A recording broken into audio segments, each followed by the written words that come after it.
A very good evening to all the lovely people present here today. I would like to extend a very warm welcome to you all. Ladies and gentlemen, my name is Simran and I work with Tally Solutions in the Middle East region, and I will be your host for the evening. As you all know, the news of UAE corporate tax is one of the biggest news after VAT, and which was introduced in 2018 in the UAE.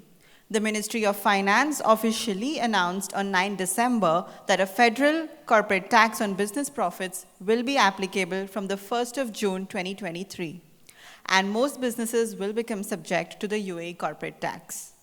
We understand that you will be eager to know more about this compliance norm and the impact it will have on your business.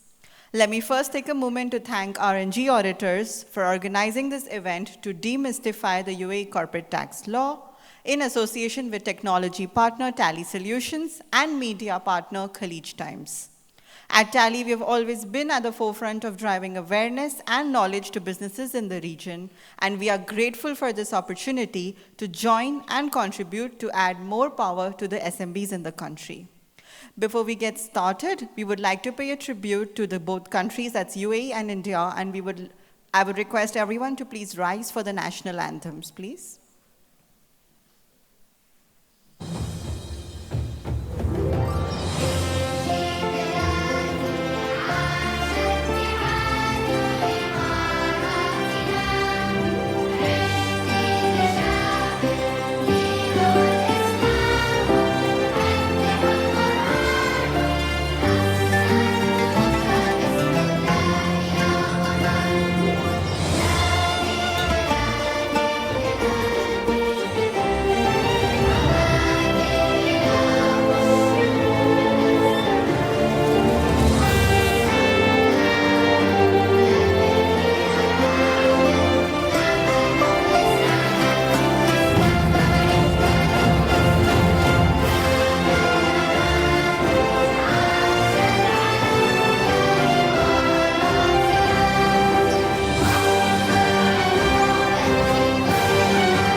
Thank you. I would request everyone to please be seated.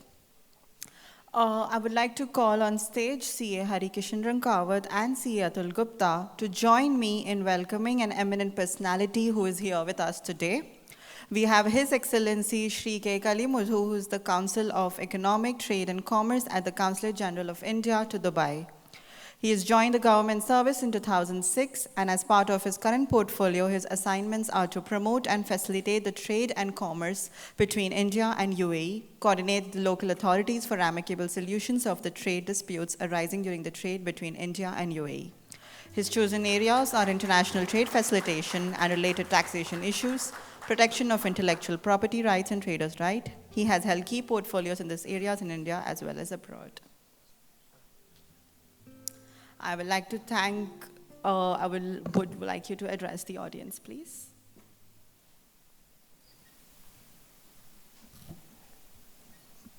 Thank you for a nice introduction. Namaskar, good evening to all.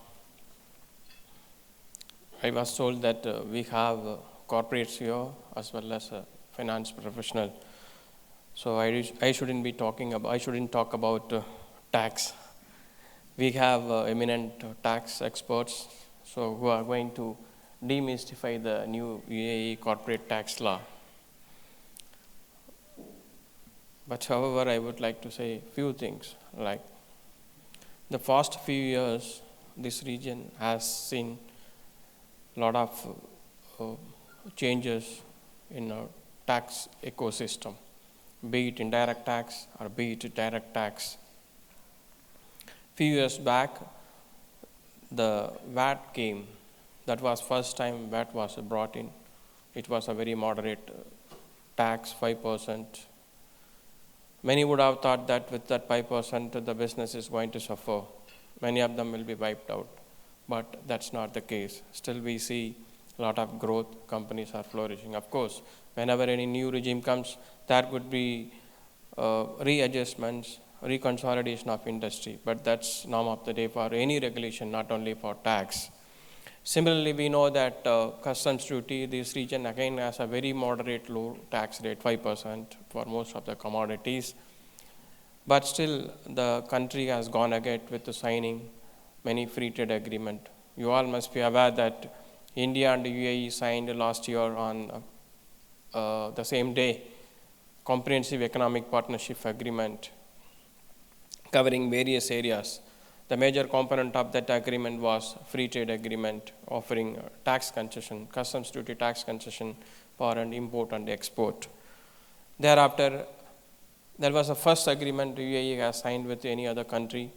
Thereafter, they went on to sign such agreement with Israel and Indonesia. I think they are in a progress. They are in a process of negotiation, and they will have many more agreements in the future. So that all these will definitely, already they have a very moderate tax. These agreements again will enable the traders to benefit from the tax concessions. At the same way, on the other side, the manufacturers will actually benefit to the tax concession offered by their partners on the other side. So that works on the concession side. But now we have this corporate tax coming up next year, that I think 9%. So that's, of course, that should be one of the lowest rates in the world. And I think the document also as simple as possible. Otherwise, we have seen a very lengthy and complicated act and law. To start with, it's very moderate and simple. See, so again, there will be apprehensions. What is going to happen? Since the country's one of the attraction is tax system, or it's a tax-free zone for quite long time. So companies might be thinking that this can be an obstacle, but it's not so. With this taxation in place, actually they will consolidate their financial system, and the ecosystem will be able to access more finance, international finance at less cost. And again, this again adds credibility, and it in a way will add credibility to companies, and the companies can grow much bigger and bigger, so they can integrate themselves with globally in the entire financial system. So that being the one side, and again now it's a reality.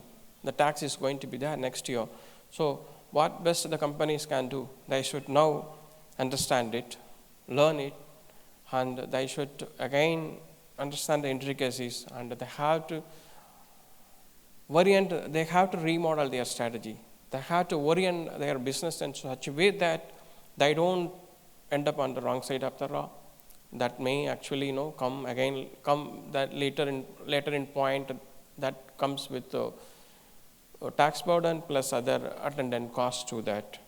But if you end up paying more, then again it's unnecessary cost. So the proper knowledge, proper education about the upcoming tax is all the more necessary for anybody to optimize their strategy.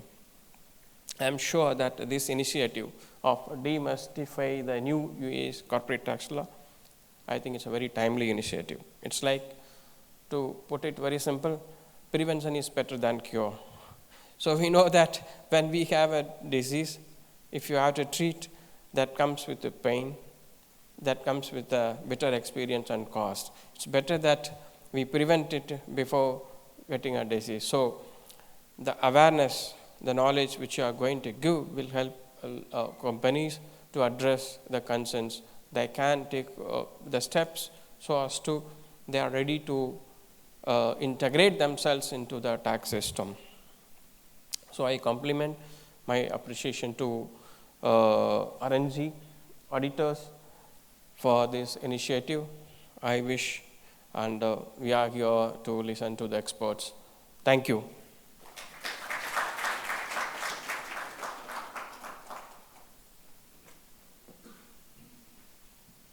I would like to thank His Excellency Shri K. Kalimuthu for gracing us with his presence today and enlightening the audience with his thoughts. I would request Mr. Kalimuthu to come back to us and stay with us a little longer, and also request CA Atul Gupta, Mr. Vikas Panchal, CA Harikishan Rankawat, CA Chirag Gupta, CA Suresh Panwar, and CMA Manoj Kapoor to join us on stage to unveil the physical book Learn Corporate Tax Through Diagrams prepared by Taxo and Rng Auditors.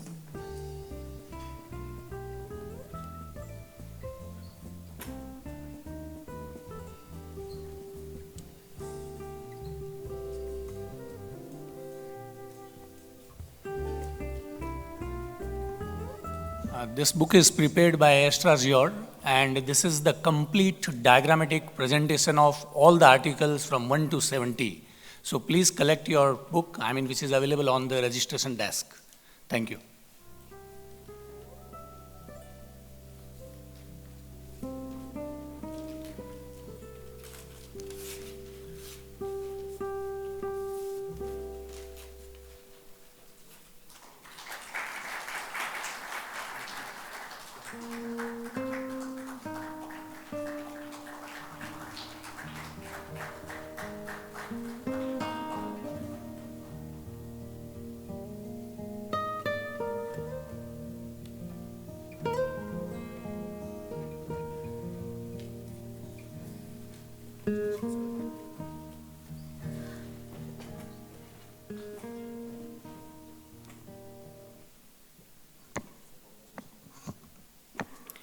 So without further ado, let me invite our first keynote speaker, that is CA Harikishan Rankawat, who is the partner and CEO of Rng Auditors.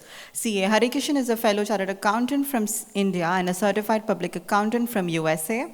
He is engaged in audit, tax practice, compliance, and advisory services in the GCC. He has 26 years of diversified experience in various roles in public listed companies, local family conglomerates, and multinational companies in India, UAE, and Kuwait.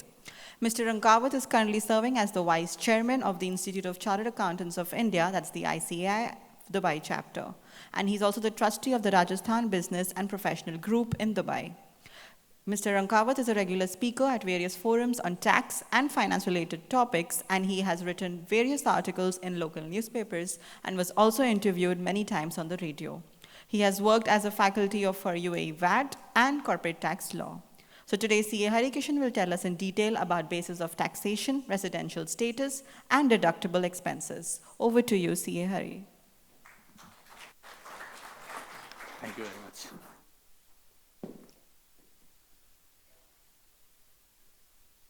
Good evening, and I welcome His Excellency K. Kalimuthu for taking his time out of his schedule, and I thank each one of you for taking the time, and that too on the Saturday evening, which is really appreciable. Thank you very much once again.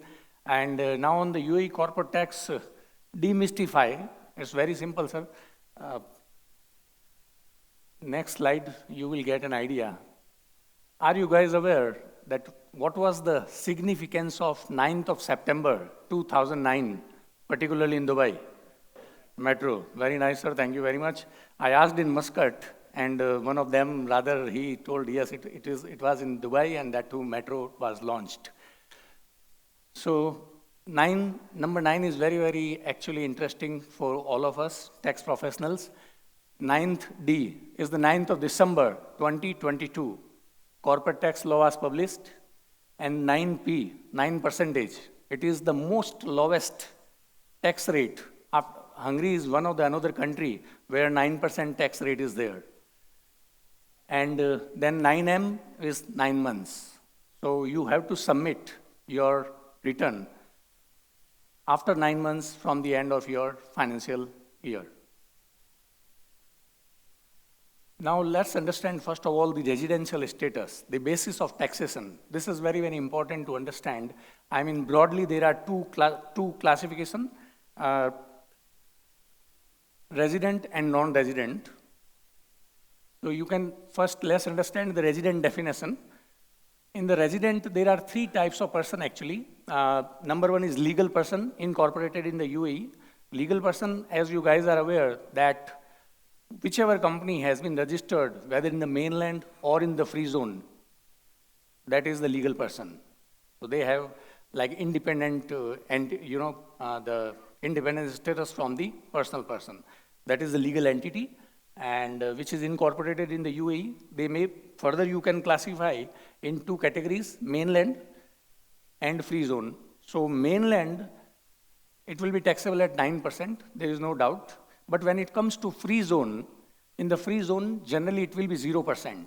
But if a free zone company is dealing in the mainland as well as in the free zone, then there is a concept, qualifying income. So qualifying income, that income, which you are generating from the free zone or from outside the country, that most likely that would be considered as qualifying income. And on that qualifying income, it will be 0%. And if a free zone person is dealing with the mainland entity and generating income, then that will be taxable at the rate of 9%. So qualifying and non-qualifying is still, we are waiting for the further clarification from the Federal Tax Authority. And it will be, I think, clarified further by way of cabinet decision. Second one is foreign company. You see, foreign companies also coming under the resident. Why? Because if they are having any permanent establishment in the UAE, like there is a foreign company, US company, and I am one of the directors, shareholder of that company and staying in Dubai and working from home, then that will be considered as a permanent establishment in UAE, and whatever income I am generating out of the UAE state, that will be chargeable at the rate of 9% as a resident. Third one is natural person. Natural person, you and me, all individual persons are natural person. If you guys are doing any business in the capacity of as an individual, then you have to register, you have to submit your corporate tax return, and you have to do all the compliance as like a legal person. And unincorporated partnership, it depends on us. Like if there are more companies, and if you want to have a kind of like unincorporated partnership, it is not incorporated, but you apply to the authority that you want to submit your return as an unincorporated partnership, then you can do that. Even individuals can do, and even companies can do, if they want to submit their return as unincorporated partnership in the UAE, then it will be taxable at the rate of 9%. So this is broadly the classification of resident. Now let's look at non-resident. One thing you guys have to keep in mind, that if the natural person income is derived from outside UAE, then it will be taxable only if it has been generated from the business activities conducted in the UAE. This is a non-resident person. We have to discuss about the permanent establishment. If you have a permanent establishment in the UAE, if it is yes, then whatever income you are sourcing from UAE, it will be taxable at the rate of 9%. But if you don't have the PE, okay, then in that case, if foreign company is generating any income from UAE, then you have to deduct withholding tax, which is 0%. So you can understand the tone of the Federal Tax Authority. As of now, it is 0%, but in future, it might be increased to something. Like in Saudi and all, they are deducting 15% UAE, 15% withholding tax, and Oman also deducting. So same way, maybe we will have something here. But before making any payment to the foreign company, we have to deduct always 0%, which is like, as of now it is 0, but yes, in future it will come. Nexus in the UAE, if you are having any sort of nexus word is not defined as of now in the corporate tax law. So we have to wait and watch for the cabinet decision. What is the nexus? So if you are having any nexus any foreign company is having the nexus in the UAE, then they have to pay 9% tax to the government. Now, free zone persons, it will be like qualifying free zone persons. If any entity is in the free zone, then they have to satisfy minimum 4 conditions. Number 1, you have to maintain the adequate substance in the UAE. Meaning thereby that you guys already know that economic substance regulation, there were few conditions that you should have an office in the country, you should have few employees in the country, and you should be incurring some sort of operating expenditure in the country. Then only you are generating an economic substance in the country. So this is the first condition. And number 2, you are deriving only qualifying income. Qualifying income, as I explained you, that you are generating the income from the free zone or maybe outside the country. But this outside the country, we have to wait and watch, because if you look at the JAVCHA website, they mention very clearly that they will give the tax exemption for the next 40 or 50 years. On the various websites you can find that they will be giving the tax concession or tax free. It will be only on the income which you are generating from the free zone. So we have to wait and watch what the definition of qualifying income will be clarified by way of cabinet decision in the coming time. Number 3, you have not elected for the corporate tax at the rate of 9%. Suppose, there is a foreign company and they are having subsidiary company here in the free zone. And you know that in foreign anyway, they have to club that all the income and whatever they have to pay the taxes in the foreign country. So instead of availing the 0% tax rate, sometime they might elect to pay 9% tax here as well. So it's up to you. In free zone, you can always decide whether you want to pay 0% or 9%, depending on your structure of the organization. And number 4 is, you have to comply with transfer pricing rules and documentation requirement. See, if transfer pricing is coming to picture when you are dealing with a related party or connected person, if there is any purchase or sale transaction or any transaction, then you have to have proper transfer pricing documentation. Then only if you are satisfying all these 4 conditions, then you will be a qualifying free zone person. Actually there are 2 things. If you guys have attended one of the conference which was organized by Ministry of Finance as well as Federal Tax Authority, and they clarified that all the companies, whether they are having 0 income or loss or 375,000, doesn't matter. All the companies have to register for the corporate tax. Okay, then they have to submit their corporate tax return after like 9 months from the end of your accounting year. And free zone persons, all the free zone persons, they have to register and submit the corporate tax return. And one more thing, for the free zone person, they have made it mandatory that you need to have your financials audited. This is mandatory. This is not an option for the free zone companies. But for the mainland, they didn't mention that it has to be like mandatorily audited financial statement. As of now, mainland is out of this purview, audit. Now, exempt persons, as you can see that these government entity or government controlled entity or a person, sorry.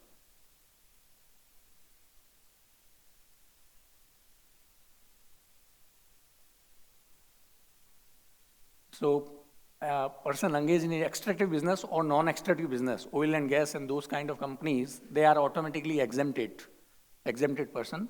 But if they are doing any other business from the core activity, other than the core activity, then they have to they will be subject to tax at the rate of 9%, and they have to prepare separate financial statements. Now, the last 3, if you look at it, any public pension or private pension or social security fund, qualifying investment fund, or the juridical person in the UAE, which is wholly owned and controlled by the exempt person, in that case, it is up to them. But they have to elect for it. They have to required to submit the application to authority for exemption. It is not automatic.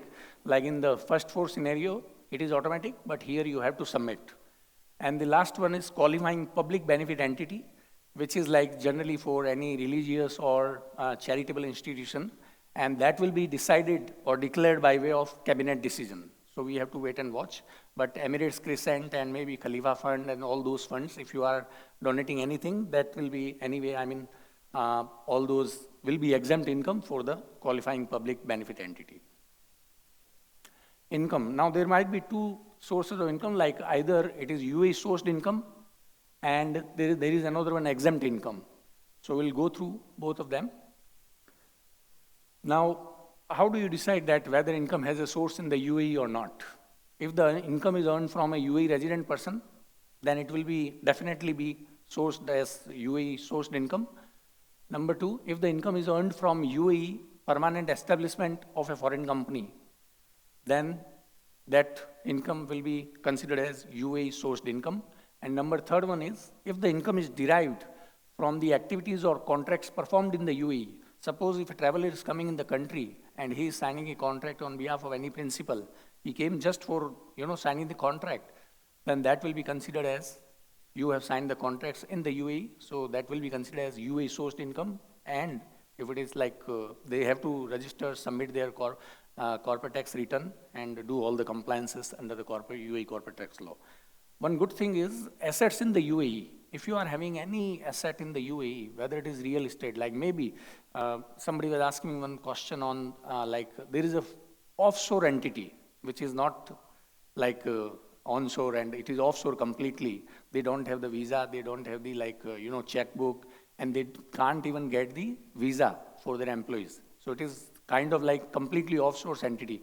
But if they are holding any asset, real estate in the UAE, then that income, rental income, whatever that offshore company is generating from the real estate in the UAE will be taxed as UAE sourced income because it depends on the asset location as well. And the last one is, or the rights used for the economic purposes in the UAE. If you have like any patents or you are generating any sort of income from that rights, then that will be considered as UAE sourced income. So all the UAE sourced income will be taxable in the hands of resident or non-resident. Doesn't matter. Even if you are traveling here and you are generating any sort of income, then that will be taxable in the UAE. Like all the artists, performers coming up in the country, athletics, all of them, they have to register and pay the corporate tax here if their taxable income is more than 375,000 dirhams. Exempt income. There are 5 types of income which are exempt. Number one is any dividend and other profits which is received from a resident juridical person. So if you are receiving any dividend or any other capital gain from a resident person, then that will be exempt income. Number two, dividend and other profit received from a participating interest. Participating interest in a foreign juridical person. The first one was resident and this is foreign. So if you are holding more than 5% shareholding in any of the foreign juridical person and you are getting any dividend from that foreign person, juridical person, that will be exempt. Income of a foreign permanent establishment, that one we already discussed as well, that foreign PE income will be exempt only if the foreign tax rate is already 9%. So they are already paying in the foreign 9%, so they don't have to pay double, and it will be again governed by the double tax treaty. There are more than 130 treaties signed with various countries, so we have to look at those treaties as well sometimes. The fourth one is income derived by a non-resident person from operating aircraft or ships in international transportation, then that income will be exempt. And the fifth one is any other income which you are generating capital gain from a foreign participating interest. As I mentioned, you more than 5% holding if you are having, then that capital gain will be exempt. So these are the 5 categories. And the participating interest, I already told you that if you are holding as a shareholder, UAE shareholder is holding more than 5% in the foreign jurisdiction, and then you should have an intention to hold that shares for the next 12 months. Then only you will be, taxable at the rate of, it will be exempt, otherwise it will be taxable at 9%. So these 2 criteria always you have to check, 5% and 12 months intention to hold that shareholding. Now, chapter 9 is about deductions. See, there, in half an hour I can't cover because there are more than 70 articles. So I'm taking few articles which are important for everyone. That's the reason I've taken now. The third one is deductions. Deductible expenditure, the expenditure will be deductible only when it is wholly and exclusively incurred for the business. And it is not for the of the personal nature, and it is not of the capital nature. And then Article 29 is interest expenditures. There are two limitations. One is general interest deduction limitation rule, and another one is specific interest deduction limitation rule, which we'll look at in the next slide. And Article 32 is entertainment expenditure, and then Article 33 is non-deductible expenditure. So here you have got all the limitations. It will be allowed, but with a threshold. And then we will go through the Article 33 non-deductible expenditure. Now, Article 28 deductible expenditure, as I mentioned you, expenditure which is incurred wholly and exclusively for the business.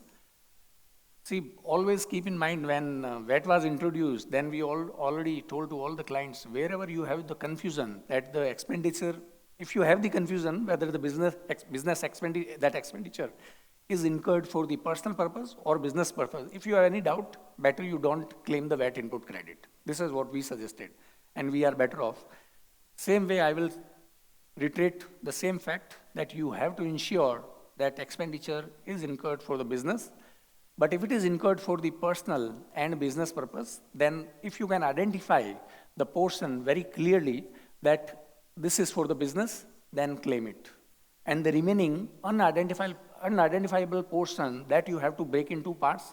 If you have any cost allocation driver and you can identify out of that unidentifiable how much is for the business, that appropriate portion, reasonable portion of that unidentifiable expenditure that whatever you incurred for the business, please claim it, and rest it will be disallowed. I can give you an example, like you have taken an office for 10,000 square feet, and you are very clear that 5,000 square feet is for business purpose. Please claim the rental for that 5,000 straight away. And remaining 5,000 is being used for business as well as for personal purpose. Then you know that you can assume that office working hours is 8 hours. Then 16 hours is remaining 5,000 square feet, you are using 16 hours for the personal purpose. In that case, you can take a formula, I mean like 8 divided by 24 into whatever rental is there, that you can calculate and appropriate that portion. You have the allocation driver, please document it for the audit purpose, it will be useful. And then you claim the expenditure from the unidentified portion. Non-deductible expenditure is very simple, which is not for the business, will not be allowed. Expenditure for the exempt income. If it is for the exempt income, then sir, income was exempt, so you cannot claim the expenditure, very clear. And then the third one is loss, whatever losses not related to business, and the losses which is pre-corporate tax regime, like before 1st of Jan 2024, if you have any losses that you can't claim, and that will be clarified by way of transitional provision in the cabinet decision coming up in future. Now I can take a few examples, and let's have a question. Whether accrued salaries and wages in the accounts are permitted as deductible expenditure. Can you answer me? Because generally you know that 1 month salary we have to accrue. Unlike Rng Auditors, we are paying the salary for the current month on the 26th or 27th. So we don't have to accrue, but most of the companies, they have to accrue. It will be allowed, huh? Very good. But see, you have to keep in mind, answer is yes, but you have to pay the salary in a reasonable period. If you have accrued and if you are not paying, then it will be disallowed. And you have to again keep all the documentation, whatever like your WPS, wage protection system, that receipt and everything from the exchange, you have to keep it in your record that you have paid all the salaries, allowances, and it will be reconciled at the end of the day. Now expenditure, whatever you incurred for the repairing few assets which are used specifically for the business, such as redecorating the office or fixing a broken machine, whether this will be allowed as deduction. Yes, it will be allowed. if there is no major enhancement of the asset, which is going to increase the useful life of the asset, in that case, it will be capitalized and you will be claiming depreciation on that. But still, we have to wait for the cabinet decision. Depreciation rates as per the tax law. If it is different, we have to wait and watch for that. Number third is, if a debt is no longer recoverable, then whether this bad debt written off will be allowed as a deduction. Yes, correct.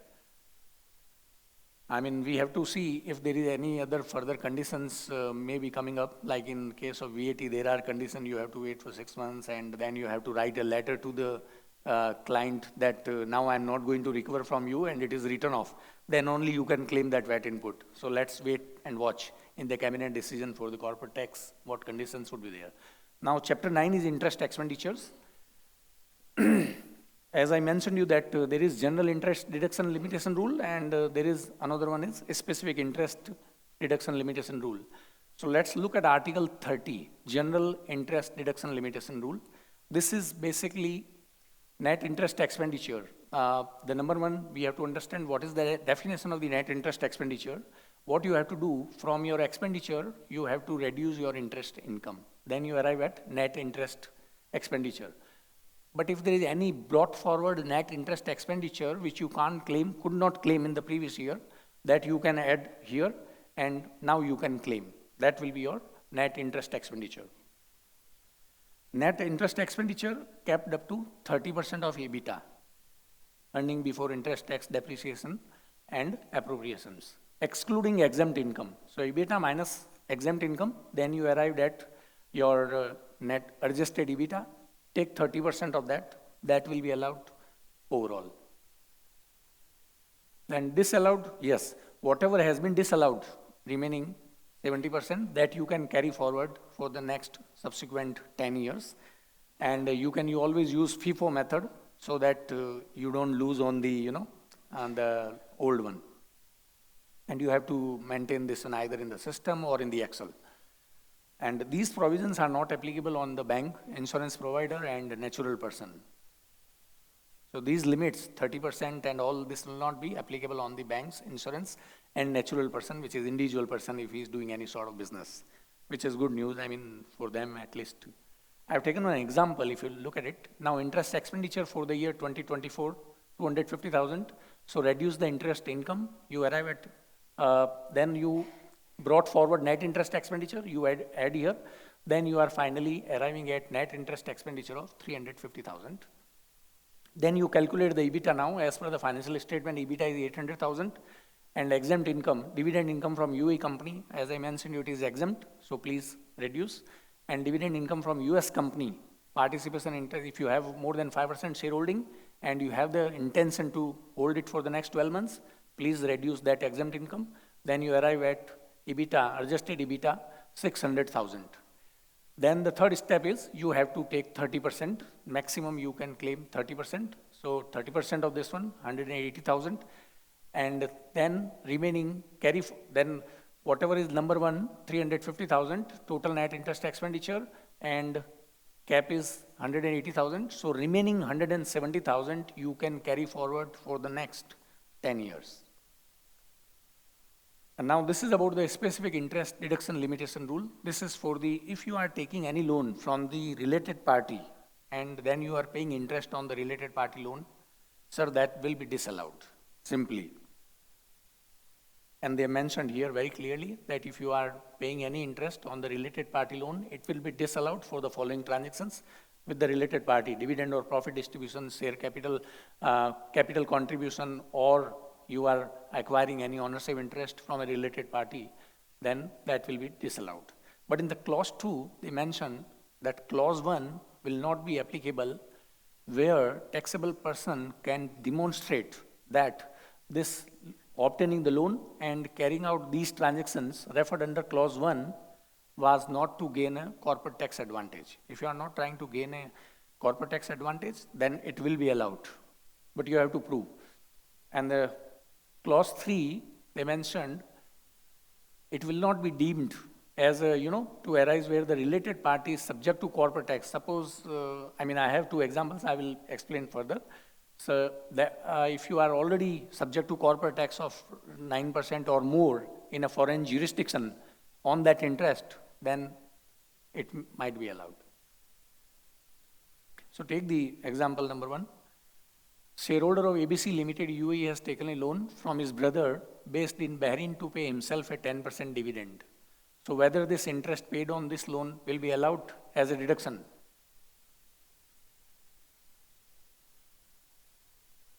Any?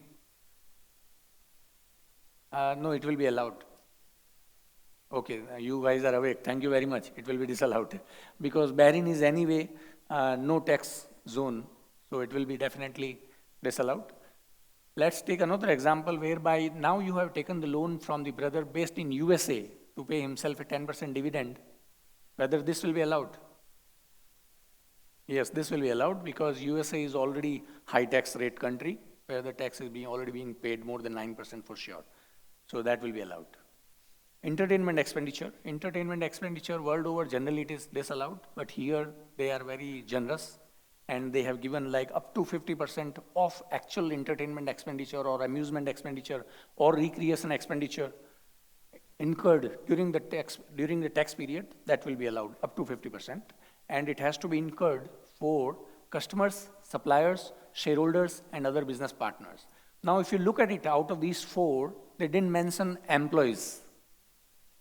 So if you are incurring any entertainment expenditure for employees, whether that will be allowed or not allowed, we don't know. But as of now, I assume that employee has been covered under other business partners. If you know that generally nowadays for finance, like finance business partners instead of finance manager. Same case with the HR business partner. So I assume that employee has been covered here, but we don't know the real intention. Let's wait and watch. But I assume that it will be allowed even for the employees. And number 3, expenditure has to be incurred for meals, accommodation, transportation, and any other expenditure as specified by the minister by way of cabinet decision. So now let's look at illustration. Rather, I will ask you now, because we already discussed, a meal with a client where work is discussed, whether it will be allowed? 50%. Okay. Meal and entertainment, if it is already included in the employee's salaries or wages as part of the labor contract, how much percentage will be allowed? 100% correct, because this is part of the salary. It is not an entertainment expenditure. Whatever as part of the labor contract, if you have signed a labor contract with the Ministry of Labor and you have put that, okay, he will be getting free meal, free car, this, that, then all that will be allowed. That will not be part of the entertainment expenditure. So it will be allowed 100%. Now employees meal at a conference, 50%. Employee meals while traveling, 50%. Food for a board meeting, 50%. Dinner provided for employees working late. No, sir, 50% only. And entertaining clients. Now you are entertaining clients, you are giving the concert tickets, golf games tickets, or maybe any other ticket. And you are not accompanying with them. I am hearing 100%, 0%, 50%. Nobody is saying 50%, which is good news. But it will be 0%. Because you have to accompany with the client always in order to avail. Worldwide, if you look at lot of legal cases, it is mentioned that you have to accompany with them. Then only it will be deductible. Now, non-deductible expenditure. Deductible expenditure we already discussed, and non-deductible expenditure, there are few expenditures which they have already defined very clearly that if you are paying any donation, grant or gift or fines and penalties or any sort of bribes or other illicit payments to third parties, that will be disallowed. But one good thing is, if you are paying compensation for damages or breach of contract, like in the contracting environment or any other contract time you might have, and if there is any breach of contract, then you are paying the penalty for that, that will be allowed. Keep 2 words in mind, compensation and that breach of contract. There is an example which I will ask you guys. Whatever, if you are withdrawing anything from the business as an owner or shareholder, whether it is dividend, profit distribution, or any other benefit in kind, or you are withdrawing from business by any drawings by a natural person or a partner of unincorporated partnership, that will be disallowed because this is all drawings. The third one is government payment, corporate tax, that will be disallowed. And recoverable input VAT, that will be disallowed because you already recovered. But if there is any irrecoverable VAT input which you couldn't claim and that has already been captured as expenditure, right? Irrecoverable VAT input is sitting in the business expenditure, and if it is incurred only for the business 100%, then you can claim that expenditure. They mentioned recoverable, but irrecoverable VAT input you can always claim. And the third one is tax on income imposed outside the state or any other expenditure which will be specified by the minister in the cabinet decision. Sir, I had already done. I think there were two examples, but I think due to time limitation, I will stop it here. And there is like Atulji Gupta has come from India all the way, and he will be definitely throwing a lot of practical experiences, what he has gone through. So thank you very much, and we will take the Q&A at the end. Thank you very much.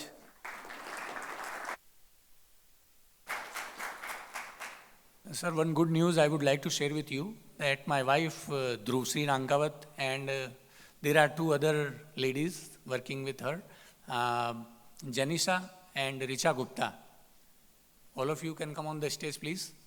And Himanshu Jain, he is the man behind this Prime View Properties LLC, which has been started recently. And Himanshu, please come on the stage. So I just want to introduce you guys, and maybe we can play that video as well. Richa and Janisha, please come on the stage. So generally, you know, whenever you measure the success of a man, there are women, but here there are 3 women shareholders of Prime View Properties LLC, and there is a man behind the woman. So we can have a photo. I think Richa has not come. You can play the video.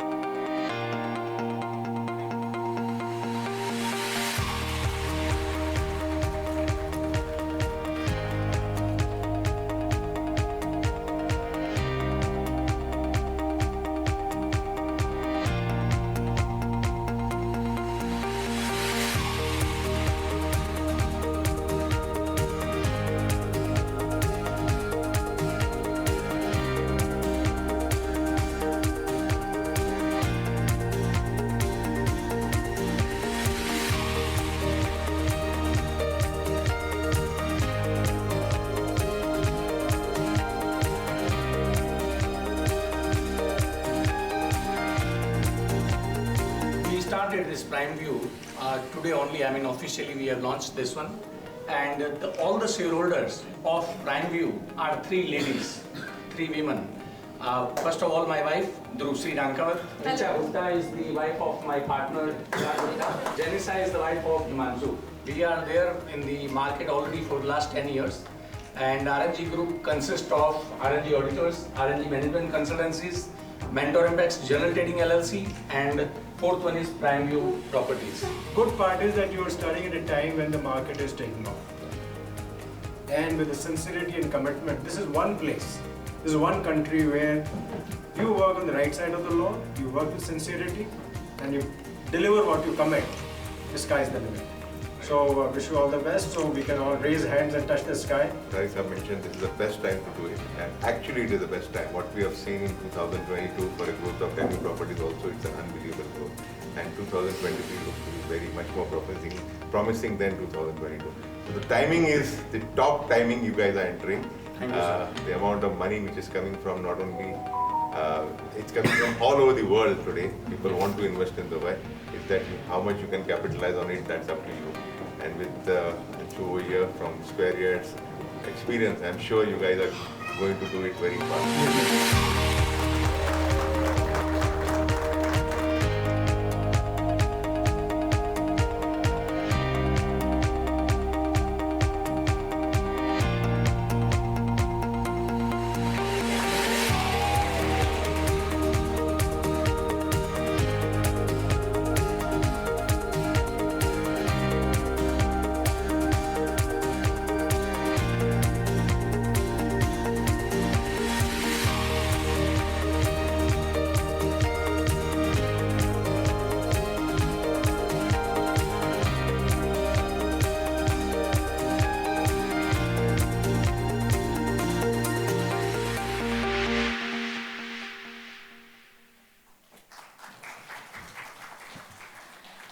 Thank you very much. And if you have any buying or selling requirement, please contact my wife and Himanshu Jain.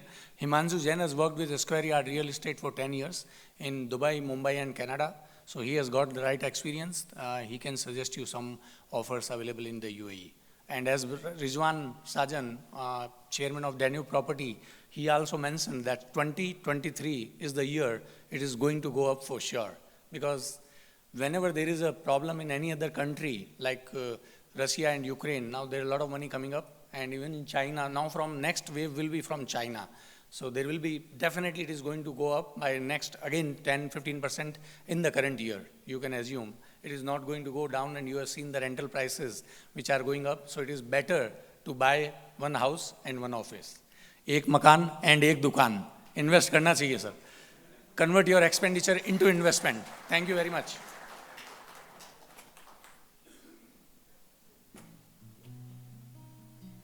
A big thanks to CA Harikishan for setting the foundation so strong for all of us. And now let us get more deeper into the subject of corporate tax with our next presentation, for which I would like to invite CA Atul Gupta to join us on the stage. CA Atul Gupta is a staunch leader, has risen to the highest echelon of accounting profession to acquire the position of President of the Institute of Chartered Accountants of India for the year 2020-2021. The second largest accounting body in the world after being its vice president in the year 2019-2020. He has served the accountancy profession for more than 2 decades and is widely respected for his strong organization skills and deep insight in the affairs of profession. He has been the first chairman of the Accounting and Finance Services of Sectional Committee constituted by the Bureau of Indian Standards. He has also been a member of Government Accounting Standards Advisory Board, Insurance Regulatory and Development Authority, and SEBI's Primary Market Advisory Committee. On the international front, he's on the board of the International Federation of Accountants, XBRL International, and he earlier has been the chairman of the Committee on Education, Training and CPD of SAFA and board member of SAFA IIRC PFC Committee of CAPA. And CA Atul today will give us insights on tax laws, tax group, transfer pricing, implementation methodology, and way forward. Over to you, CA Atul.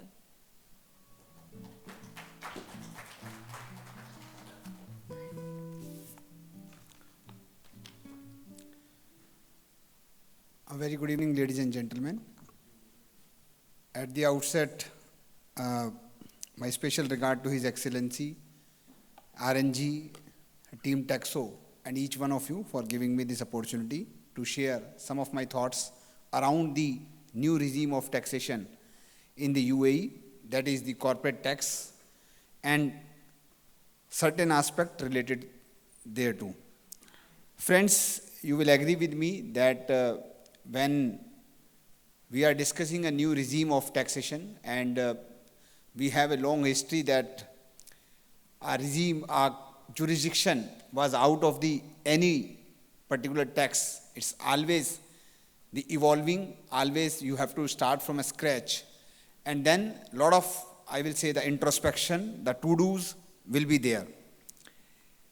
As time allotted to me is around 30 minutes, and I was discussing on a lighter side to Hari that I have these 73 slides to discuss, so it will be very difficult. So what I will do, I will touch upon certain important aspect, will go in detail rather than try to cover everything right now on this particular occasion. Friends, if you ask me about the corporate tax and vis-a-vis the 70 articles which are there in the corporate tax, which will govern the entire ecosystem of the corporate tax in UAE. Yes, with the gradual pace of time, like Hari Bhai mentioned about the 7-8 articles, I will be touching upon few articles as well. But what I endeavor, that let us give you a helicopter view of the entire corporate tax in a single slide. So this is my way that I try to cover the things through a 360-degree view vis-a-vis some illustrations or the case studies. And that's why even for the corporate tax also, I prepared a helicopter view for each one of you. So my dear friend, this single slide will tell you about the entire corporate tax which is going to be introduced in the UAE.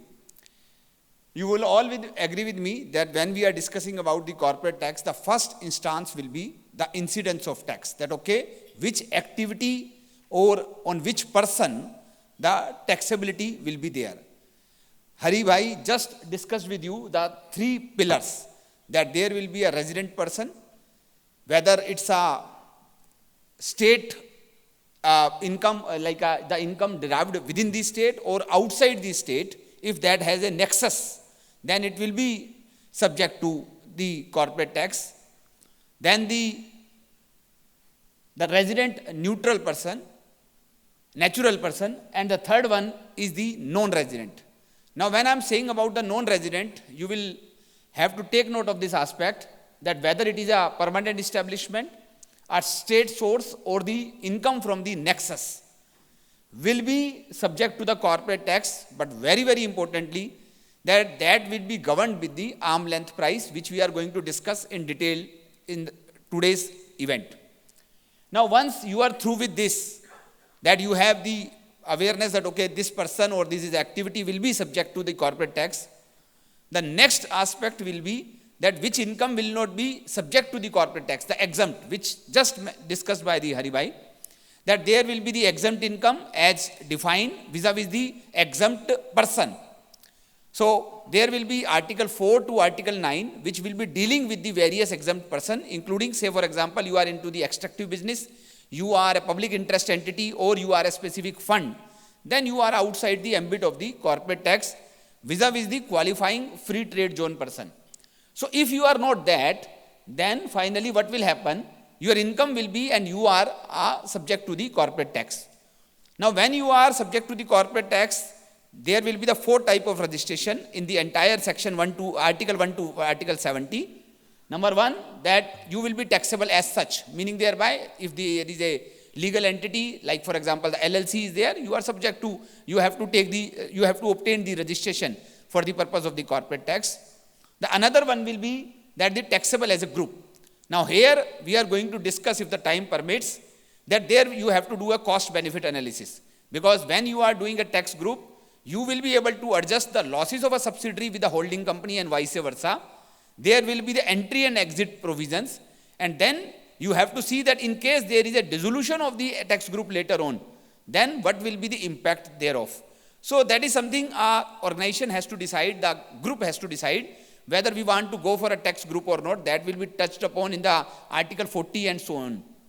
My dear friend, then he rightly discussed about the registration or the taxable as an unincorporated partnership, wherein in case you are not getting registered with in that sense, the individual partners will be subject to the corporate tax as if they are the authorized person. And finally, the taxable as a family foundation. So this is the entire gamut of the registration process, that okay, you can get yourself registered in any of these category. Then finally, there will be the total income, which is not outside the ambit of the corporate tax. And from that, the taxable income, there are the 2 provisions which I just mentioned on a black box. One is a transitional provision, he touched upon again, that any profit or loss or any amendments or any assets which are prior to the introduction of the corporate tax is something that we need to take care of, that provision, I will say the treatment of the same.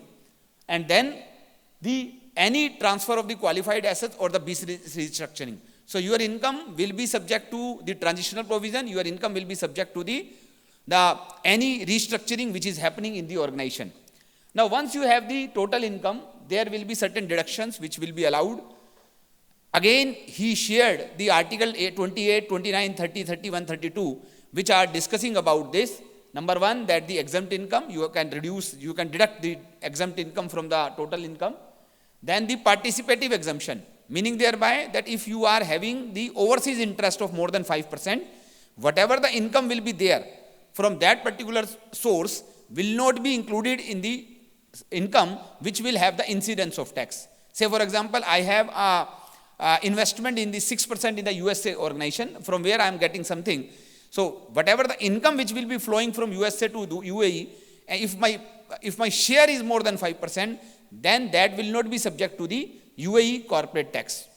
Then, my dear friend, the foreign PE exemption, meaning thereby that if you are having a foreign permanent establishment and that is subject to the tax which is more than 9%, then that will not be subject to the corporate tax in UAE. And finally, the deductible expenditure which he talked about. Now, my dear friends, when he was discussing about the deductible expenditure, he touched upon a very, very important point which everybody should note here, that whatever the deductible expenditure is there, that should be on an arm length price, because as I mentioned in the slide here, that apart from the related party, there is a specific insertion of the connected person in the UAE corporate tax, meaning thereby that will go beyond the related person even for the fourth level of kinship. So say for example, I am just giving you an example that Vikas ji is the director in a particular company wherein he is looking for the rental for the property he owns.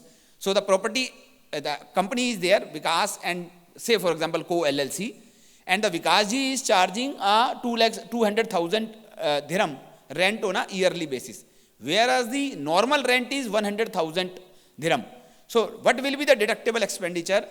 Will be subject to this connected person and the arm length price, and will be only 100,000 dirham rather than the 200,000 dirham, because he is dealing with a connected person, wherein the related person, in case it is a related person, then you have to go for an arm length price. My dear friends, once the total income will be deducted from all these adjustments which I talked about, then the net income will come, which will be subject to the arm length as I mentioned you, and on which the tax losses will be set off. So it's like a AMT. The tax losses will be available only the 75% of the current income.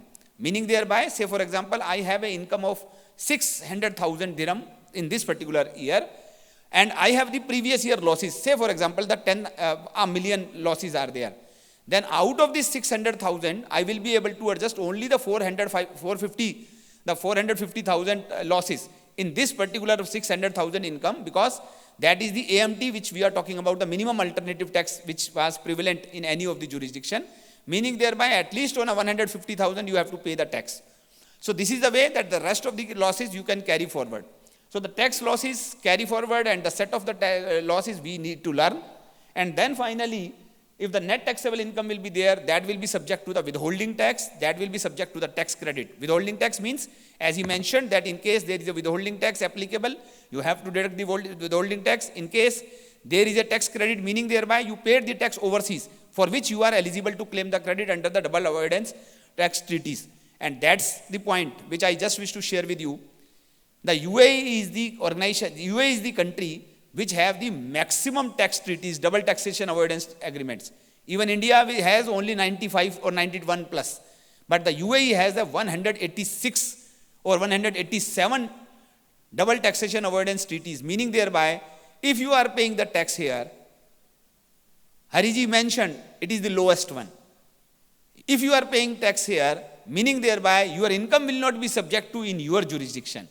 So that's a very, very important point, that apart from this corporate tax which we are discussing about, the lot of investment will come here, because this kind of a double avoidance agreement, this DTA facility available, with the country becoming falling under the taxable regime, and with a lower rate of tax, will certainly attract the investors, because they will get a lot of tax advantages as for the income which will be subject to the corporate tax in Dubai or UAE, rather than in the Europe or the USA or any other jurisdiction where the tax rates are higher.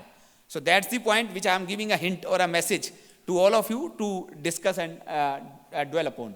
So my dear friend, the last but not the least, under this slide is this entire gamut of discussion which you will be learning over a period of time will be subject to the GAR principles, that is the anti-abuse provisions, meaning thereby whatever you are doing. So today it should not be that case that, okay, you want to postpone your financial year, because normally your financial year is from 1st of June to 31st of May. But now you want to shift your financial year so that you will be postponing your liability to avoid the tax.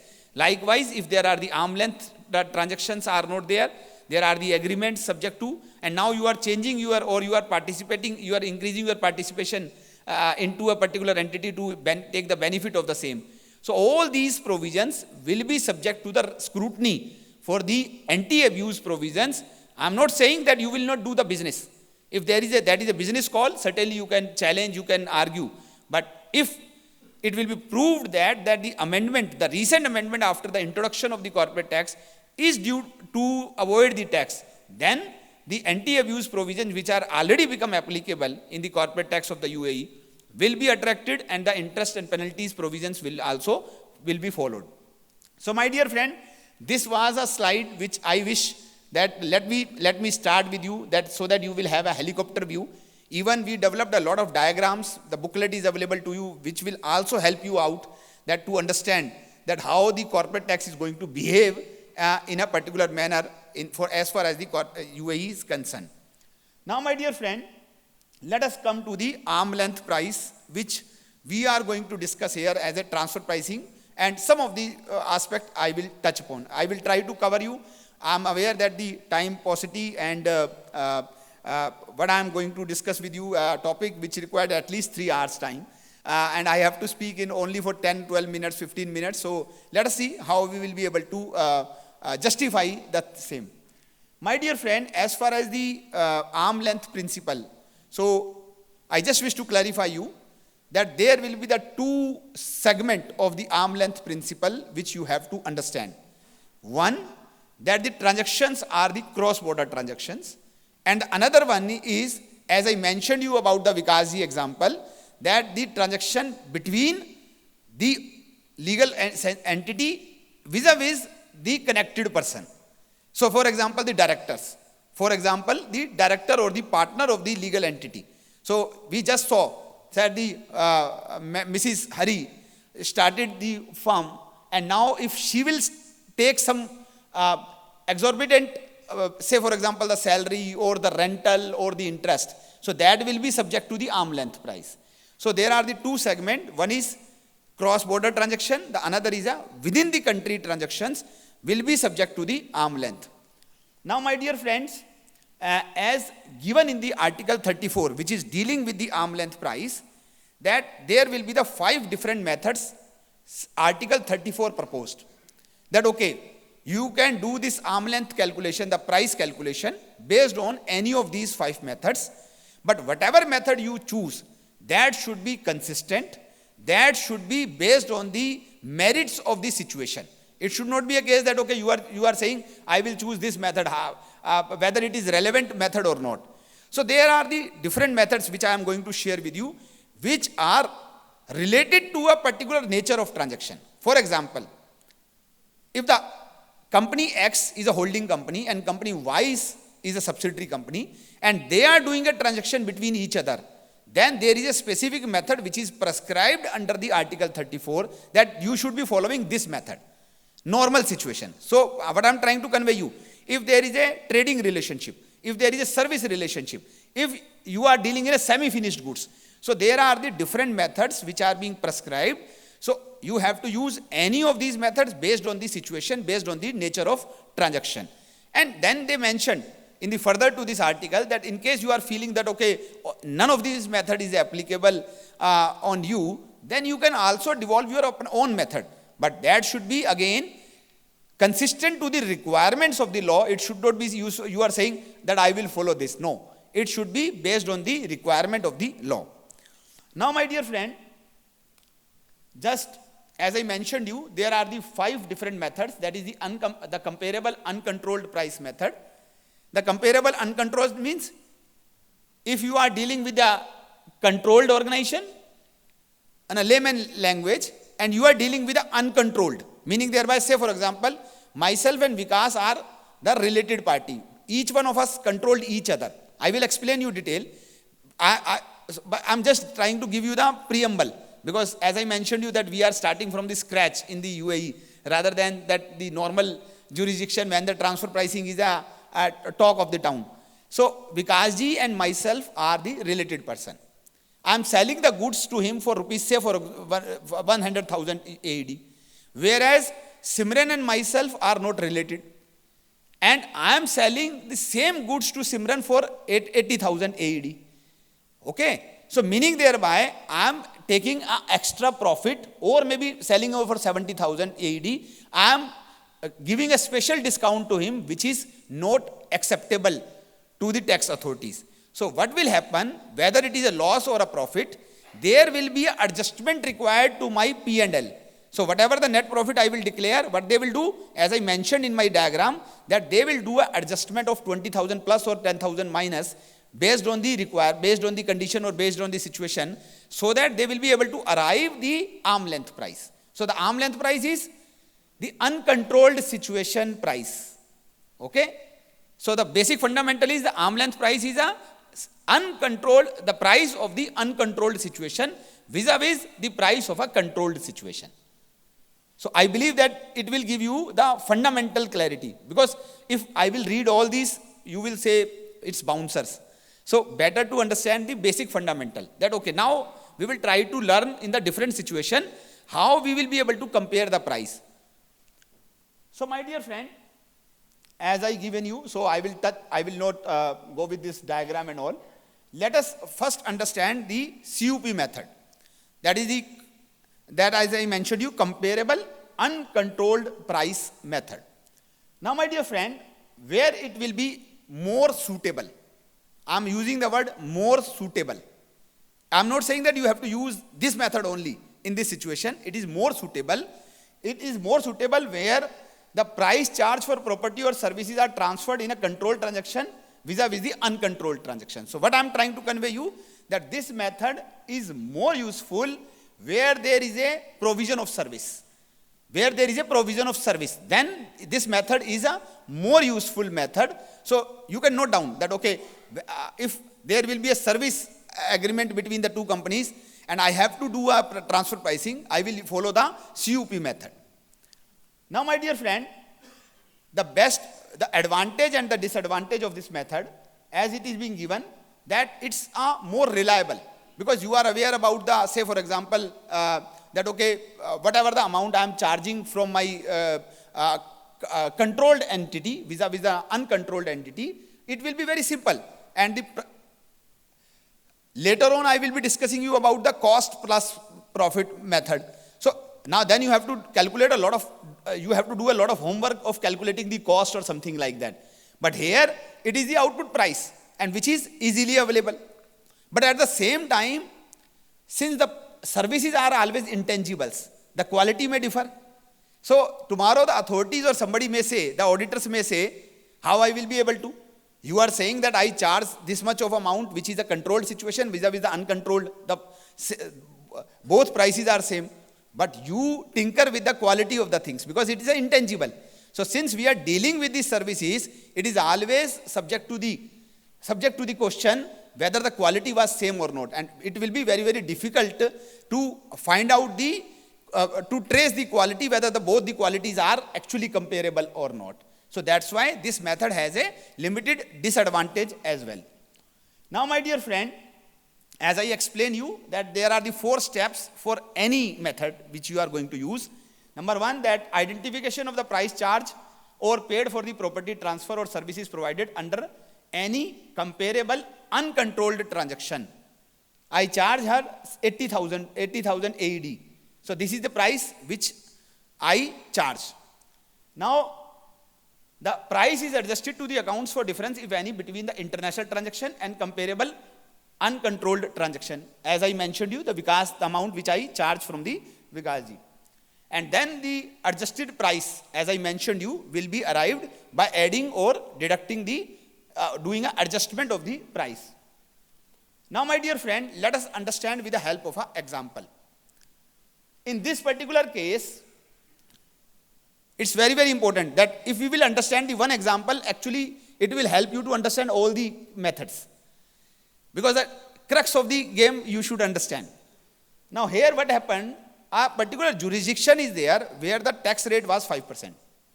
Okay?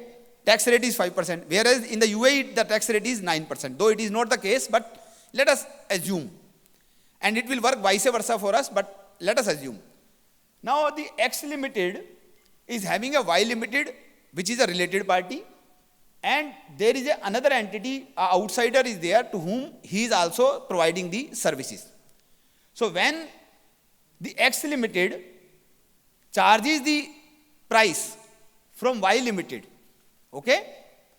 The charges the price for Y Limited, it charge only the $4,000, whereas in the uncontrolled situation, the price charge was $6,000. Now, if you see the calculation, the price charge for uncontrolled transaction is $6,000 less the adjustment, discount given to Y Limited for the bulk purchase.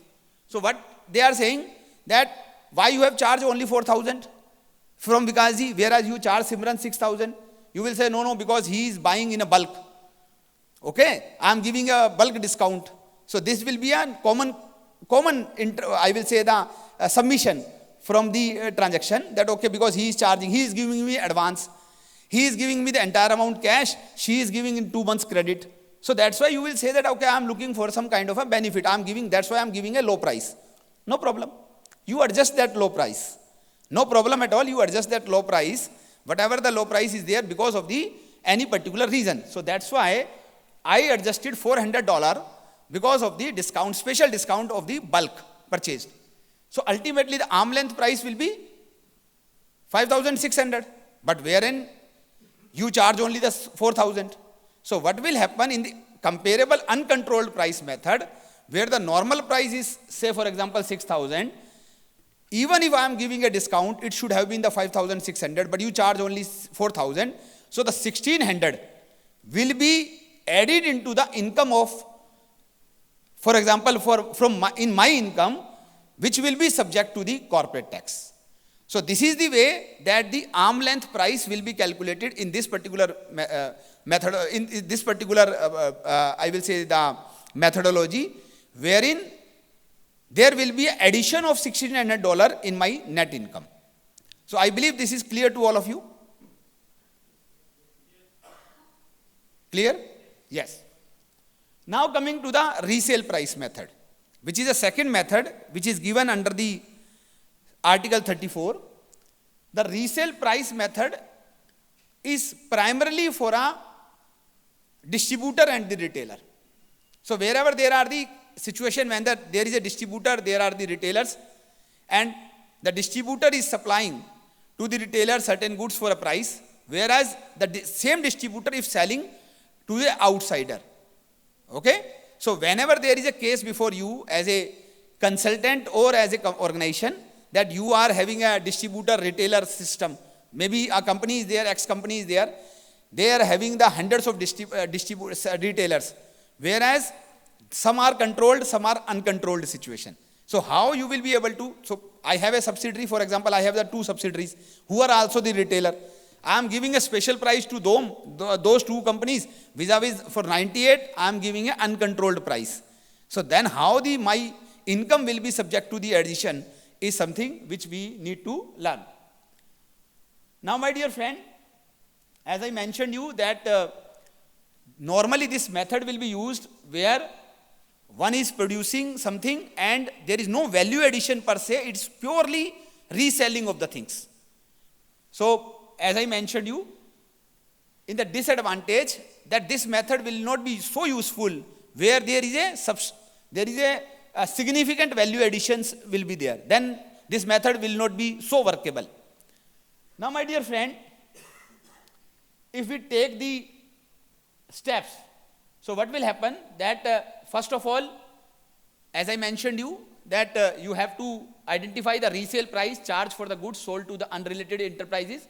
Say for example, again a case, I am taking a case, that Manoj is an unrelated person, Manoj is an unrelated reseller, Vikas is a related seller, a related reseller, then I have to see the adjustment. The resale price is reduced by the normal gross profit margin.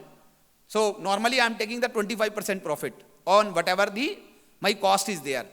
Then I have to take the 25% profit margin. And so whether I am taking the more than 25% or less than the 25%, that will be subject to the calculation. And then if specific expenses are there, for example, the custom duty or something is there, then also I have to take care of the same.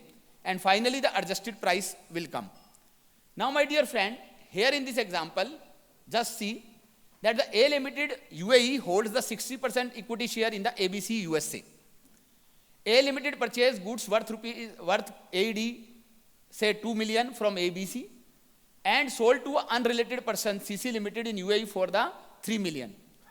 A Limited paid AED 350,000 as custom duty for import of goods from ABC Inc. Normal gross profit margin for A Limited in the similar uncontrolled transaction. So normally what I am earning 25%. Here I earned 33%. Okay? Or what happened that when I am buying from A Limited, when buying from ABC, though it is selling for 3 million. Please, I repeat the question. It is better to understand the one concept rather than I will be rushing. What happened that the A is buying for 2 million, selling for 3 million. Normally my profit margin is 25%. But here I am taking a profit margin of 33%, meaning thereby actually when I am buying, I am doing undervaluation. I am doing undervaluation. You got it, my point? So that is the adjustment which will be required. So now in this case, the resale price is the 3 million. The normal gross profit margin should have been the 750,000 and the expenses are 350 because of the custom duty I have to pay. So meaning thereby the arm length price should have been the 1.9 million rather than the 2 million I paid. Okay? So it's a vice versa situation came. That I paid 2 million whereas I should have paid 1.9 million. Meaning thereby there is an overvaluation of the purchase. Meaning thereby my expenses are more than by 100,000 AED. You got it my point? Surajji, clear? I undervalued my purchase. Okay? Oh, I overvalued my purchase by saying that it is 2 million, whereas it should have been the 1.9 million. Meaning thereby my expenses are more. Further consequently, meaning thereby my profit will be less. Okay? My profit will be less. My profit will be less, but at the same time, my profit in the USA will be more. My profit in the USA will be more. And as I shared you in the example, that in the USA, if the tax rate is 5%, and in UAE, the tax rate is 9%, meaning thereby I try to divert my profit from UAE to USA under this particular transaction. You got it my point? So I try to divert my profit from UAE to, because both are related party. So that's why what will happen, my purchase price will be reduced by this 100,000 AED which will be there. Now my dear friend, likewise there are the other methods as well. Colleagues are saying it's over, your time is over. So that's why I will not be able to take the other methods. But there is a cost plus method. I will just summarize you that this method is more useful when there is a manufacturing activity is going on or the semi-finished goods are sold between the related parties. Because it's a cost plus. So what amount you should charge? You have to charge the cost plus. You have to calculate the arm length price based on the cost plus. So whatever the amount you are normally charging. So what I will do, I will share you this presentation that how you have to do. In this case, there is a long question wherein you will try to see that normally I am charging, say for example, 2000 AED per hour. But to my controlled transaction, to my controlled entity, I charge, say example, 1200 AED per hour. So what they will do, saying, you normally charging 2000 AED, here you are charging only 1200 AED. Let me do a arm length adjustment into your profit or expenses, whatever the case may be. So this is the way that we need to, there will be an adjustment which will be happening by the authorities.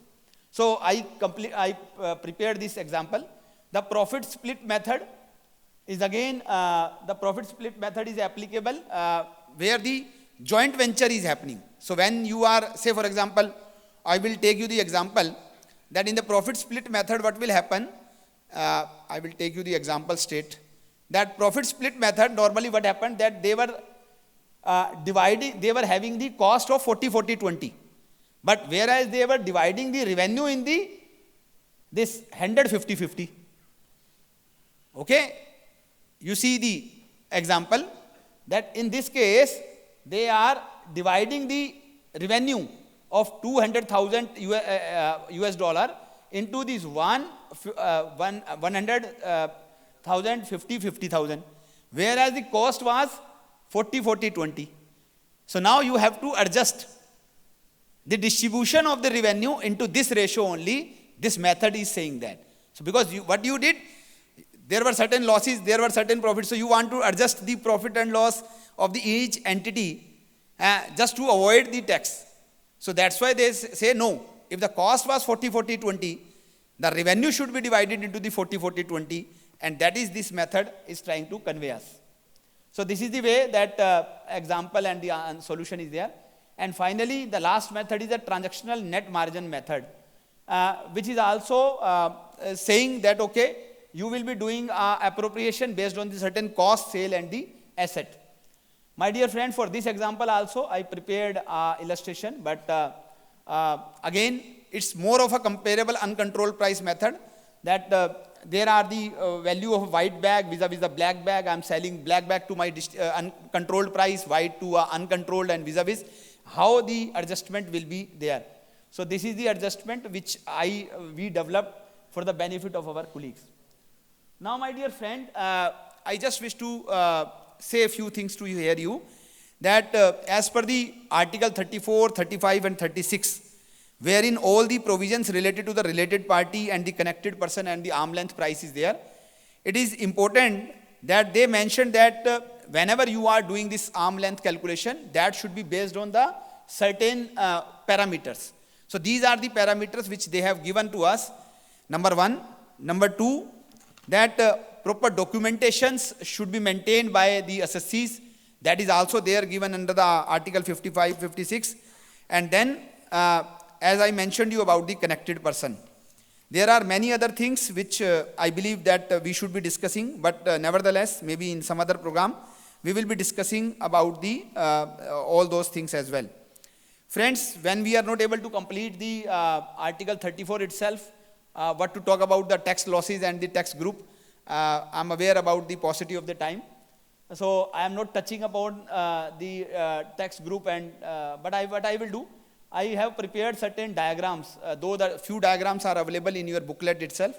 But this is the way that the losses, the tax set-off of the previous year losses, the diagram is there, which explains that how the losses will be able to, and with whom the losses can be adjusted. That is also explained in these slides.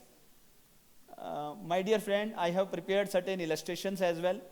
These illustrations are very, very handy to understand the concept of tax losses. But yes, the time paucity is there, so I will not be touching upon all these examples here. What I can do, I will share you all these examples. Maybe you can use these PPTs for your future reference because of the paucity of time. I will take you to a last slide rather than, this is a way of working the tax groups works. So this is the tax group working, which we designed, that how the tax group will work. And how, if the cessation of the tax group will be there, what will be the impact of the same as well. Now I am taking you the last slide of my deliberation. My dear friend, this is a very important slide for all of you. I need your attention for the next 2 to 3 minutes only, then I will sign off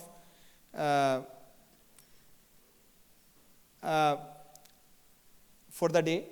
My dear friends, now these slides try to share with you, as I mentioned you, a helicopter view. This slide will give you a to-do list, that in case you want to implement the corporate tax in your organization or as a consultant, then what should be a to-do? Because there somebody will say you have to do this, somebody will say that you have to do that. Now, how we will be able to comprehend that what exactly I have to do. So that's why, based on my experience of getting implemented the tax regime in many occasions for more than 100 of companies, I prepared a checklist. It is like a checklist.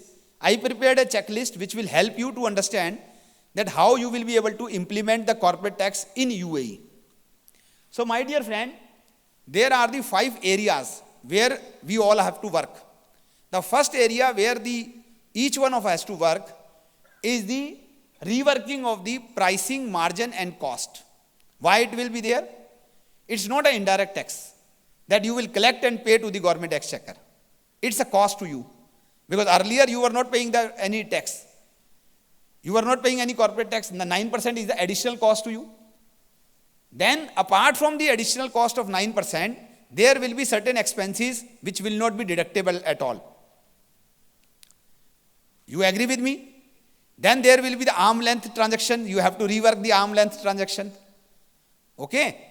So these are the points which will force you that there will be an increase in cost vis-a-vis that you need to understand what will be your new margins and what should be the right pricing. So the guys who are handling the cost, price and margins need to sit with the finance guy and understand that what will be the new cost to us. And that is a very, very important role the team has to do. My dear friend, then there will be a lot of business remodeling which will be required after the introduction of the corporate tax. Not only in the present stage, but also when there will be an event according to that. For example, whether I should go for a tax group or not, that will require a lot of introspection, the cost-benefit analysis. That whether I should go with a tax group or not, and I have to visualize the future. Because once you have entered into the tax group, you can't say that tomorrow that, I'm sorry, sir. I entered in the tax group by mistake and now I want to withdraw from the tax group. Then there will be a lot of implications. Then the participative exemption. Because he is having an interest in a particular organization overseas with a 4.8%. Now, if that will be a 4.8%, the entire income will be subject to the tax in the UAE. Whereas if it is more than 5%, it will not be. But at the same time, there is anti-abuse provisions are applicable. So you have to create a balance between the anti-abuse versus tax planning versus tax avoidance. It's very, very important that somebody will be doing. Then the business restructuring or merger or acquisitions, what will be the impact? Because you may decide that let us merge few subsidiaries, because unnecessary I have created the 170 subsidiaries. For each project I have created a subsidiary. Now I want to club. So what will be the impact of that restructuring or the merger and acquisitions? Then permanent establishment, Hariji discussed and touched upon. Now, each one of us will agree on this aspect that you have to review the arm length agreement, the agreements with the vision whether they are the arm length price or not. As I mentioned you the 5 methods. So I am selling some certain goods to an uncontrolled person with a different price. I am giving a special price to a controlled situation. Now that will be subject to. So either there is no agreement because I am selling the goods on the email only to my subsidiaries or to my related party. Or if the agreement is there, they are not subject to the arm length requirement of the law, the Article 34. So what I have to do, I have to do a business remodeling. I have to say, sorry sir, now I will not be able to sell you for this much of a price because I am selling to an uncontrolled person for this much of a price. So now you have to rework your cost. Because there may be a situation that I am putting the entire cost on him and that's why I am selling at a lower price. Because he is bearing a lot of cost. But now it will not be acceptable. You can't say that because my cost is more, so you have to give me the special price. Answer is no. So that's why there will be a lot of restructuring of the agreements, the development of the agreements, vis-a-vis the review of the clauses will be there. Then the free zone versus mainland, because you may be having a certain transaction between the free zone vis-a-vis the mainland. How they will be subject to the corporate tax is something that we need to learn. Then the source-based activity. What is source-based activity? Say for example, I am a non-resident, but I have certain income which is coming from a resident of a UAE. That is called the source-based activity.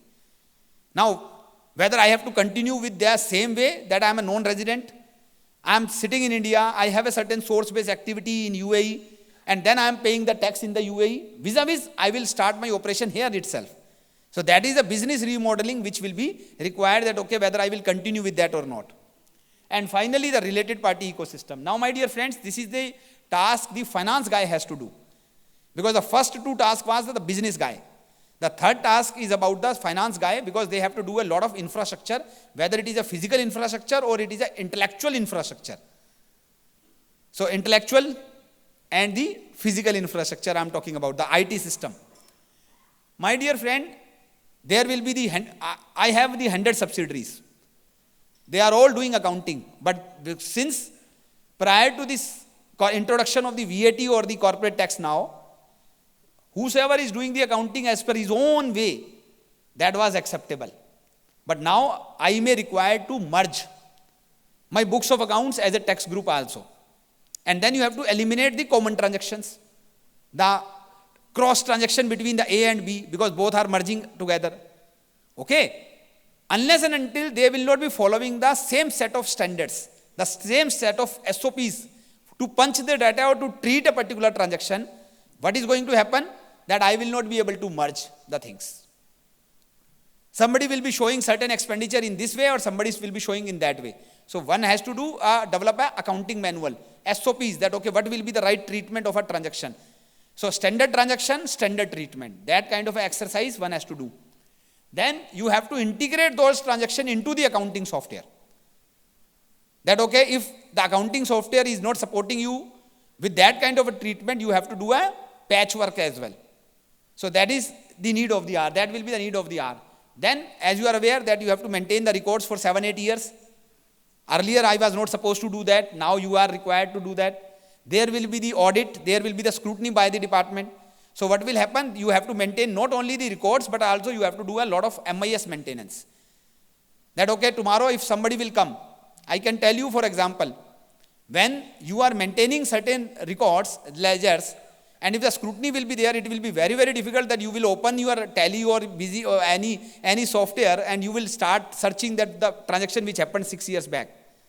It will be very important that you are maintaining proper records and register in a very handy manner and in a proper format.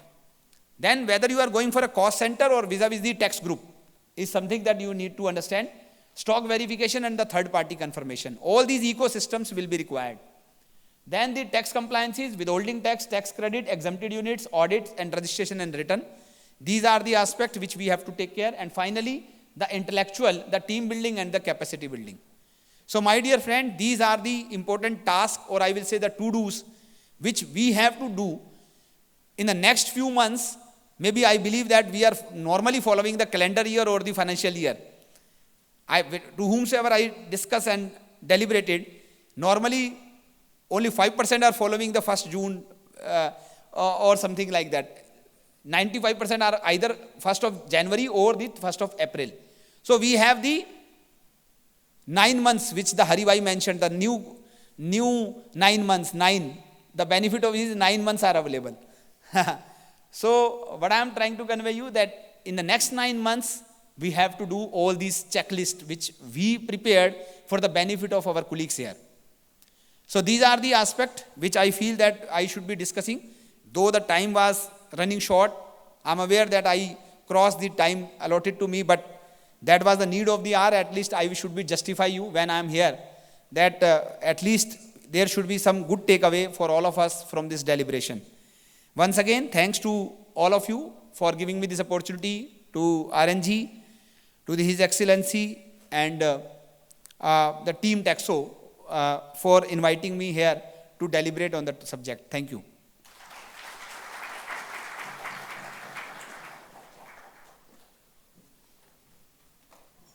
Wow, that was an amazing session. Thank you so much, Seattle, for shedding light on this topic. Last but not the least, let me invite CMA Manoj Kapoor, who is the CEO and co-founder of Taxo. Manoj has more than 24 years of experience under his belt and has worked with several MNC and corporate houses like Vodafone Idea, Aditya Birla Group, Airtel, Z Group, and KK Modi Group, etc. In his last corporate stint, he headed the role of zonal business head and postpaid business head, where his responsibility was to drive top line and bottom line of the organization. He's also the associate member of ICAI since 1999. Over to you, Mr. Manoj. Good evening to all. First of all, my thanks to all delegates who spare their time, valuable time to present here. And special thanks to Atul Gupta ji to giving the wonderful session on the UAE corporate tax. And Hari Bhai and Chirag ji giving us this opportunity to present our new product on the UAE corporate tax. And all of you aware that UAE corporate tax is coming from the month of 1st of July. And we as a Taxo, 1st June, yeah, we as a Taxo build a very next generation e-solution on a UAE corporate tax, which is real-time updated. I show you some glimpse of our product. Firstly, I tell you why Taxo. As a Taxo, somebody of you aware about those be in the touch with the Indian fraternity, Indian friends. We are India's most promising knowledge solution provider in tax domain, and we already have more than 10,000 subscribers under our belt, including 1,000 corporates. These are the following some corporates. Those are our clients in Indian markets. These are including the leading PSUs, leading MNCs, and big corporate house like a Hero, Aditya Birla Group, Tata Groups, and DLFs of the world. And we have the team of 50 plus professionals. Those are experts in the tax field and behind the development of the products of these tax. Why e-solutions? My question is why e-solution when there is a lots of opportunities available, lots of physical books are available in the market, lots of literature is available on the social media. Why we are going for the e-books or the e-solutions in the tax regime? Basically, normal solution in the market or the physical books, they are basically offering you the each and everything, like a rules, like a amendments, like a case laws, in silos, not connected. But if you go for the e-solution, you get the each and everything in a, I can say in the connected manner with the interlinked with the each other. Solution in the market are not correlated, as I suspect, and also lack of the research material. Illustrations and case studies are missing. Basically, our team is engaged in the practice, in the consultancy from the last more than 20 years. So we have the capability to provide these cases. And no commentary of the experts, nobody giving in the market in the commentaries. No system to resolve small subject doubt with the subscriber. Solutions and books also have this difference, which I tell you in the later stage. And cherry pick case laws, which is helpful in the corporate words, also we are also providing these things. And absence of the workshop. The provider in the market is not giving any type of workshop etc. And daily updates, whichever is coming on the corporate tax is, or some other tax is not provided by anybody. And good thing is about the e-solution is that you have to not to carry the heavy books. You can access this solution anywhere, anytime, across the world, across the globe. As I mentioned, after launching the GST, Taxo launched the e-solution in India in the almost 14 months back. Now we are also going to launch a corporate tax as a e-solution in the UAE. And this is a complete online solution, which gives you the real-time updated act, regulations, and the amendments. Whenever you open the solution, you find the updated information. Like if any guideline, any notification circular one comes right now, so in some times, on the real-time basis, you also get this updated into your act, and your act or your regulation also got changes accordingly. Beautiful thing is that when you bought any book or any solution, you find each and everything in the silo. Like article in the different manner, regulation in the different method, then nobody giving you the commentaries, nobody giving the diagrams. You find the FAQs from the government sites, you find the case laws from the some different side. But in a solution, you get each and everything, all 5-6 things, which is required to any corporates to applicability for the corporate tax. You get the each and everything at a single glance. Research-based material, as I mentioned, we have the experts in our team.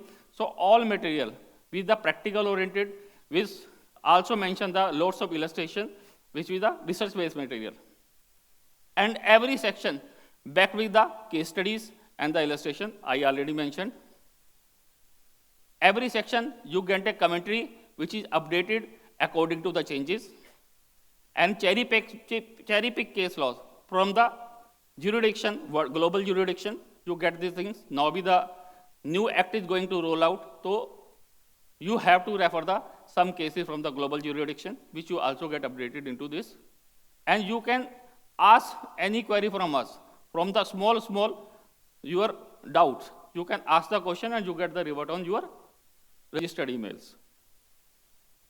And in this solution, because our fundamental belief is that, yes, one side, you have to read the material, self-study is required, but interaction with the expert is also mandatory. So you can also clear your doubt. So we are providing 12 monthly webinars under this solution, where you get the opportunity to interact with the expert and you can clear your doubts. And daily updates you also get on your mobile phone, your palm tops. Anywhere and anytime access, I already told you. And beautiful thing that we are launching this product at a very rock bottom price, and the cost per day is the less than 3 AED. And this is the, I can say, this is the, at a one glance, you can see the all the chapter, all 20 chapters available at a single glance. And when you click any chapter, you also find the articles. Like this is the snapshot of a article 34, which is I think the hot property, everybody is discussing the same. Article and relevant executive regulations, you find it at a single place. Similar flow chart analysis or the commentary, you also find here at only at one place. And case laws from the global jurisdictions, you are find at a same place.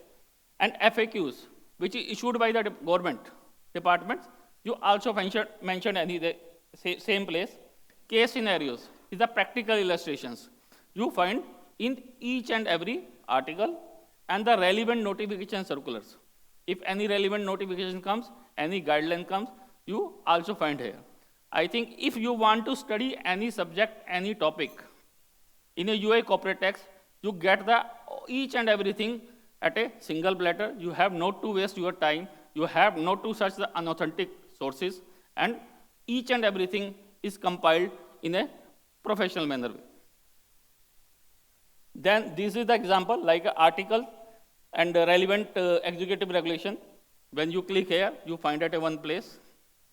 Similarly, flow chart analysis, case laws, you find here. FAQs, which be the issued by the department, you find here. Like also we mention the source of the information to maintain the authenticity. Case scenarios is the practical illustrations, how to deal with the any particular issues to make your understanding, to make better understanding of your team, to make them more empowered. We are also giving these type of illustrations. And top of it, 12 monthly webinars. 12 monthly webinars where your team can interact with the experts, they can clear their doubts, is also available in this product. And we launched this product formally today itself, and all of you also get the booklet of about the products. And the price is the very nominal, is the $250 USD. You can buy this product anytime, anywhere. And we already place a barcode scanner at your table. If anybody of you interested, you can scan there and you can buy this product and make an online payment.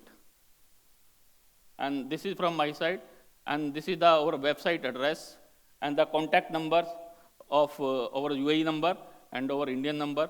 You can connect with us anytime through WhatsApp, through SMS, through email, and you can also buy the product from our website. This is from my side. Thank you very much.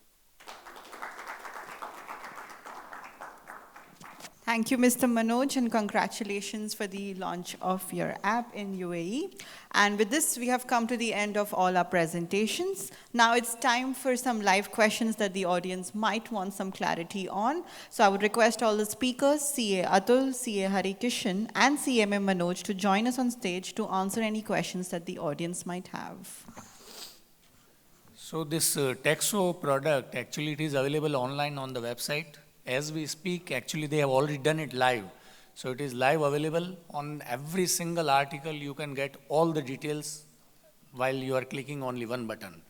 And as Manoj mentioned that the fees per annum, per user is only $250, which is roughly 1,000 dirhams. So it's really value for money. And this is being updated actually online, 24 hours. They are updating it continuously. There is a team of 50 people working in Delhi and they are updating. So you will be getting live, everything will be at one click. You can get all the details. This is a superb product. You can always contact Chirag here in Rng Auditors, and I'm also available anytime for that. Thank you. Hey there, good evening. Good evening. First of all, just a big congratulations to the three presenters for delivering such a great presentation. Thank you. I found it very useful, and it's a nice way to spend my Saturday evening, I have to say. Thank you very much. Just a quick feedback, just a thought really. With all these extra rules and complications and so on, my immediate feeling as a finance business partner for corporation, multinational corporation, is that isn't this for an outsourcing firm a great opportunity to take some of the work away from the business owners, from the finance directors, the CFOs? Because quite frankly, CFOs are already inundated with lots and lots of demands and all the business complications. To add on to this and to implement some of the framework that the tax expert was talking about, which is absolutely right. I know the framework, but to take on all these, to implement it within 9 months, 6 months, is a big ask. So I'm just wondering, my immediate feedback is, this is a great opportunity for outsourcing firms, for consulting firms, to say, hey, hang on a second, you can concentrate on supporting your business, leave some of this complicated work for us. Do you share the same feeling, or do you, what's your take on this? Certainly, thank you very much for your feedback and your question. And obviously, you have the right perspective. The only point which I will say that whenever you introduce a particular law or a new regime of taxation, there are the many stakeholders involved into that. And I believe that there are the things which I just hinted upon, that when you will be having a corporate tax regime, it will be even a win-win situation for the various stakeholders, including the organizations, because they will be having a lot of leverages available.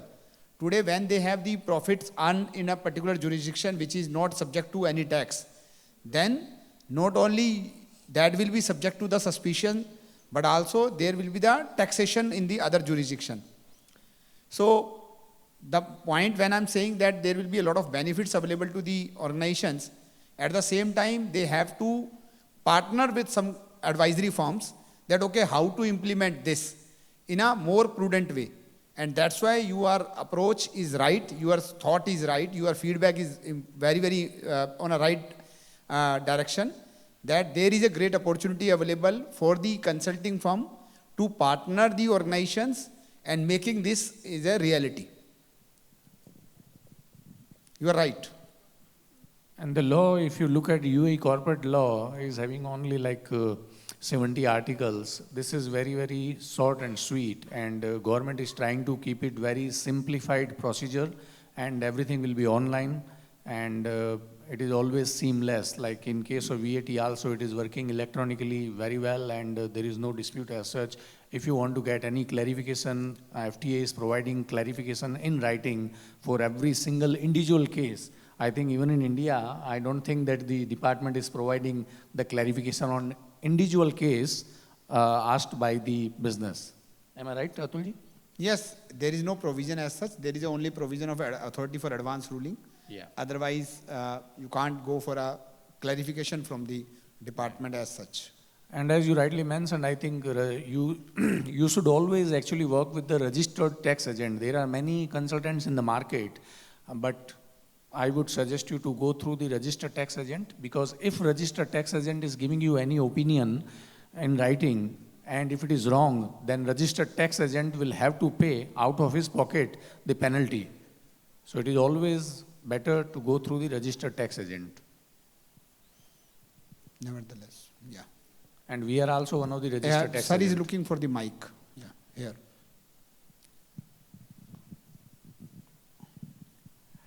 Good evening.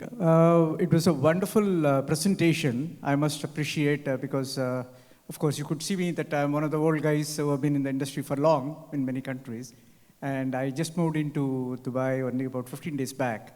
And it's always good to go through what we have learned in India. And again, when you're implementing, there are always a set of experts available to guide, to lead, and also to implement properly. Okay. Right. Now, having said that, one of the questions that we have is, we are an international trading company and in free zone, and we operate a lot of bulk chemicals.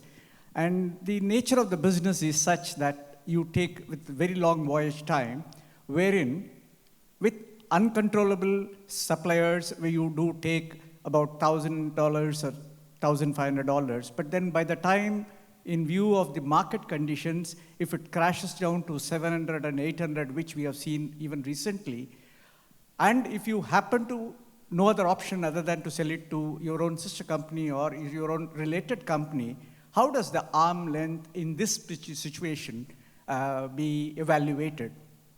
Is the question clear? Yeah, 100% clear, sir. The question I repeat that normally the price is 1500 because of the market condition. Now you are selling to your sister concern for 700. So I believe this is the question. Yeah. So that is the answer, sir. That is the answer you have given by yourself, that in a normal, so please try to understand, what is the arm length price? The arm length price is the price when you will be doing in a normal situation. Okay, so given situation, at what price you will sell to an uncontrolled person should be the price charged from the controlled person. So if normally, for example, the price is 1500, but due to the bad situation, due to some recession or due to some of the demand supply, this kind of a situation, now the normal price is 700. And the same price you are charging from a controlled vis-a-vis the uncontrolled. Then there will not be any argument. There will not be any like a requirement of adjustment of the net. I believe. So I mentioned you, sir, that in case you are going for a bulk quantity, normally what discount you will give? Say for example, you will give.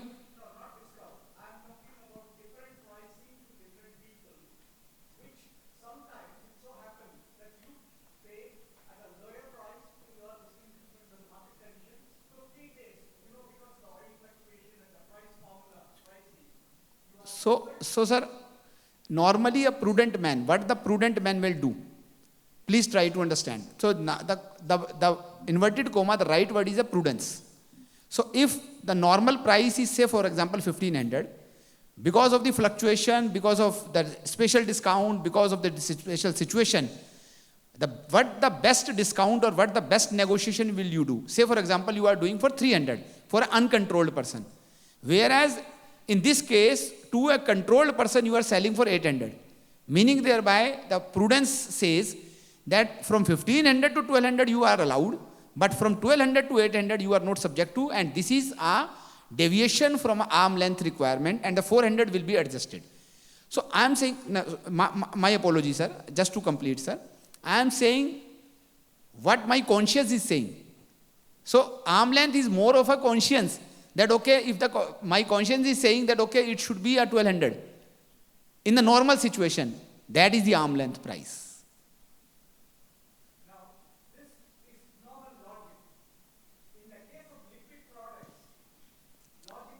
Yeah. So what will happen, sir? Yeah. So what will happen, sir? In case is a perishable in nature. Okay. You have to either, it will be a waste or you have to sell. So throw away prices. It's like a slump sale. So when you will be doing a slump sale, it will not be only to a related party. It may be to an unrelated party also. So what you will do? In case the unrelated party will come for 700, whether you will sell. If the answer is yes, there is no problem. Again, I'm going back, sir. If you ask me 10, 20 times, I will answer 20 times the same thing. Whether you will do the same pricing for unrelated party, if the answer is yes, no problem. So what happened in one of the adjudication, I'm telling you, that for example, there is a adjudication related to indirect tax or a direct tax. Somebody was selling for a very cheap price. The assessing officer asked him, okay, no problem. If you are selling for this price, let me purchase from you the handed quantity. No problem. I will sell to the market if that is the case.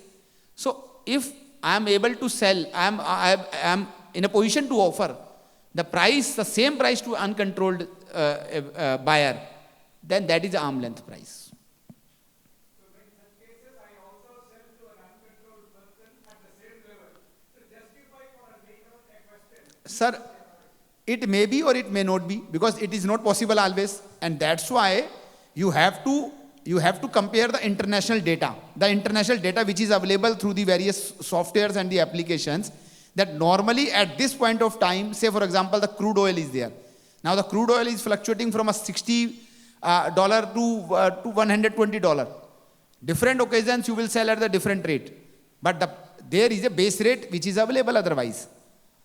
So if on a particular day you are selling for a $65 to your sister concern, the normal international price should be 65, and based on the data which is available. So that's why there are the referral pricings which are available through the softwares from the international market. Good evening, everybody. I had a question.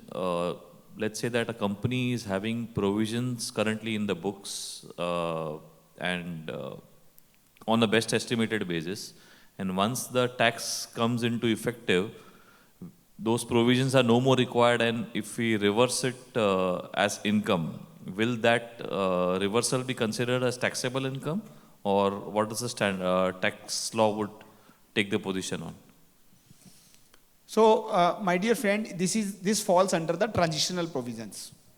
Okay, the transactions prior to the introduction of the corporate tax. Okay, so normally, if I would have been in the other jurisdiction, then I should say I should have said you yes, it will be subject to tax. But thankfully, in the corporate tax, the lot of flexibility and the benefit is available, that the transactions which are prior to the introduction of the corporate tax will not be subject to the corporate tax, even if they will be getting square off in the post implementation period.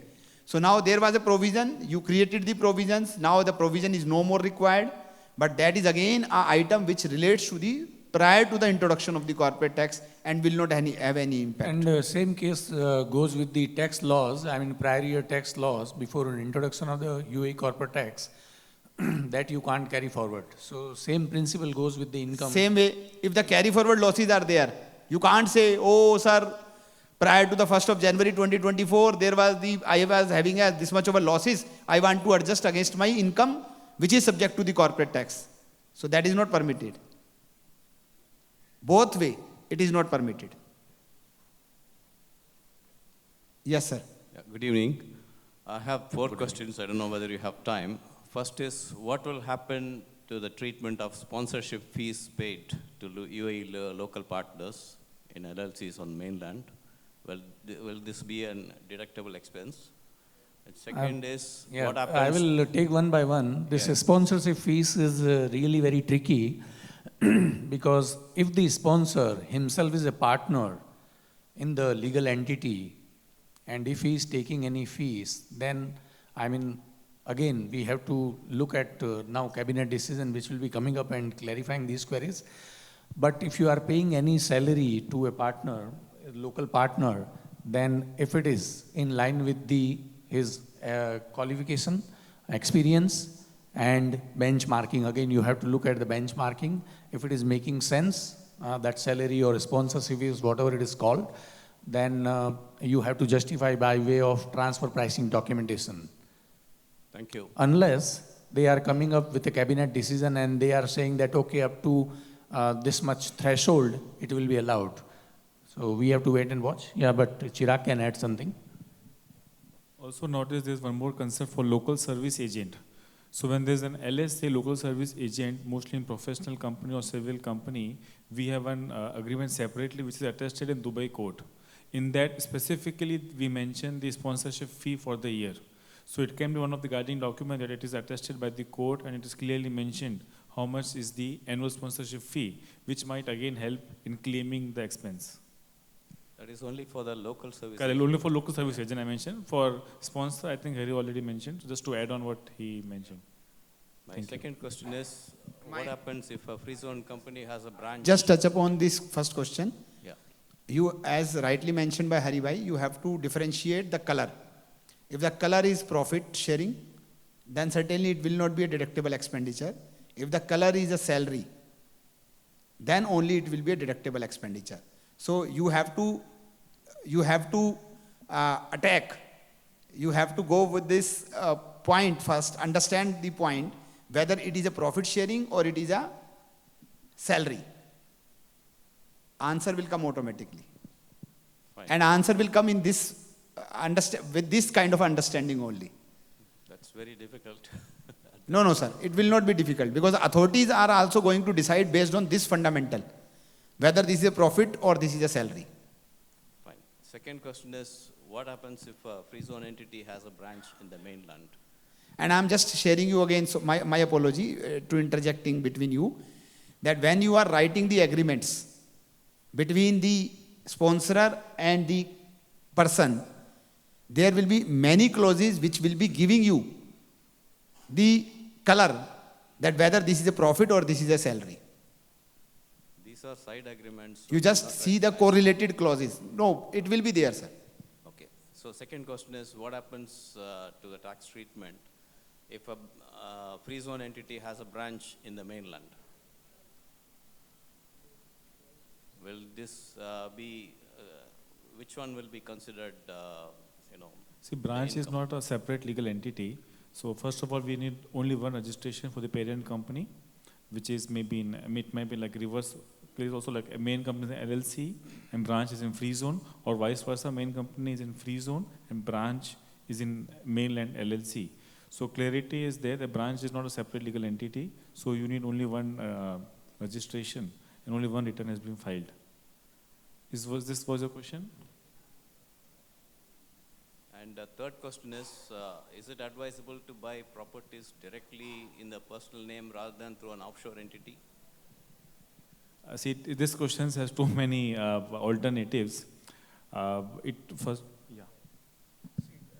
This is very clear. If you are buying a property in UAE, a real estate property, and even if you are buying in the name of the offshore company, because the asset is situated and located in the UAE, so whatever income you are sourcing from this UAE real estate will be taxable in UAE, whether it is owned by resident or non-resident person, doesn't matter, sir.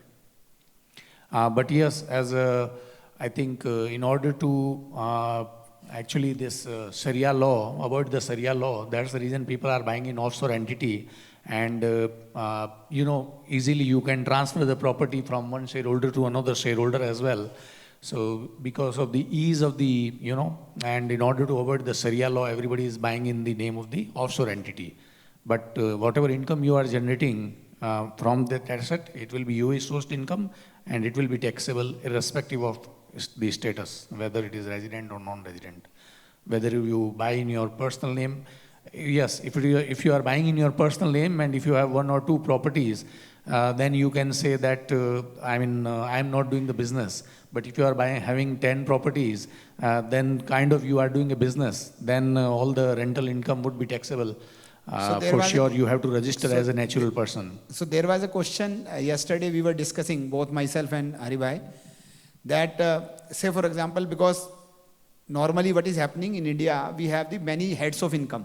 Income from house property, income from salary, income from business profession, capital gain, and income from other sources. Now, what will happen that in case of income from house property, what he is trying to convey you, that in the corporate law, it is not subject to tax. But if you are having the 10 properties and you have rented out all those property, actually this is not an income from house property, this is a income from business and profession only. So what we are trying to convey you, so it will be subject to the corporate tax, as this is not a income from house property, it is an income from a business only. My last question is, UAE now is encouraging remote working, and it is even giving visas for people who are not required to come here and work. And if they do earn incomes within the UAE from these services, are these subject to tax? Yes, it will be subject to tax because this is again UAE sourced income. So it will be subject to tax whether he is a resident or non-resident or a freelancer or working from home. Because now working from home is a kind of permanent establishment situated in the UAE. So it will be taxable, sir. Question, I believe. Any other question? Yeah. Good evening. Thank you for wonderful presentation. My question is relating to forming the tax group. I'm giving one example, if you can explain to me whether they can form the tax group. Mr. X owns 3 entities, A, B, and C, 100%. And all these entities are incorporated in UAE. Whether all these 3 entities can form a tax group, that's number 1. Yes. Answer number 1 is yes. Yeah, and what if it owns, say, 75%, 50%, and 25%? So the answer will be that unless and until there will be a holding of 95% plus, it will not be able to make the part of the tax group. Yeah, this is right. Minimum shareholding has to be 95% in any of the company to form a tax group. But here, they are not a subsidiary company. They are just owning the company. Yeah. So in this case, what will happen, I think... You yourself mentioned, sir. Please try to... You yourself mentioned that he is owning only 60%, 40% or 50%. Meaning thereby that his ownership is only 60%. The 40% owner is Vikas.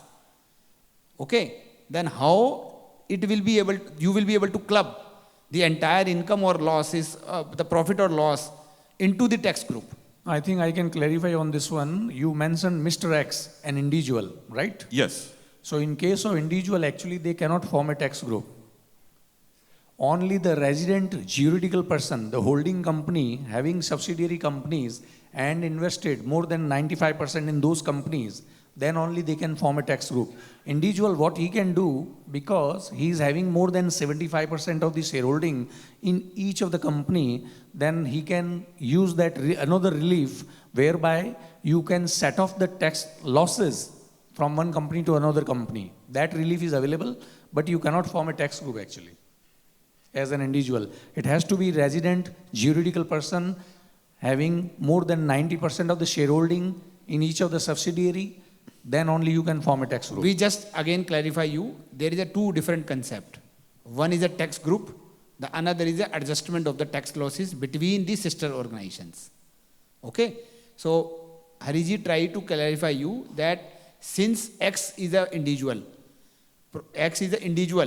rather than a juridical person, you will not be able to do the adjustment by forming a tax group.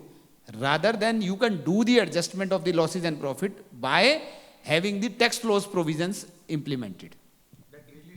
Also, just to add on, we have to again see what is the license type. Is it an LLC? Is it a sole establishment or an unincorporated partnership? Yeah, it's a sole establishment. Yeah, so in case of sole establishment, it is clearly that the individual is responsible. So in this case, individual will register himself under corporate tax, or again, relief is given by the authorities that if he wants, he can elect the company themselves to have 3 separate registrations. We can have corporate tax planning again. Because if they register 3 separate registrations on corporate tax, you will get the relief of 375 3 times for all the 3 companies. So if they have to file the separate tax returns for all 3 entities, A, B, and C, Yes. how that adjustments could work relating to the losses that can be set off against That each will other? not be permitted. If you have the 3 separate registration, the problem will be that you will not be able to. So if it is not forming a tax group, there has to be a separate filing returns, right? Yes, yes.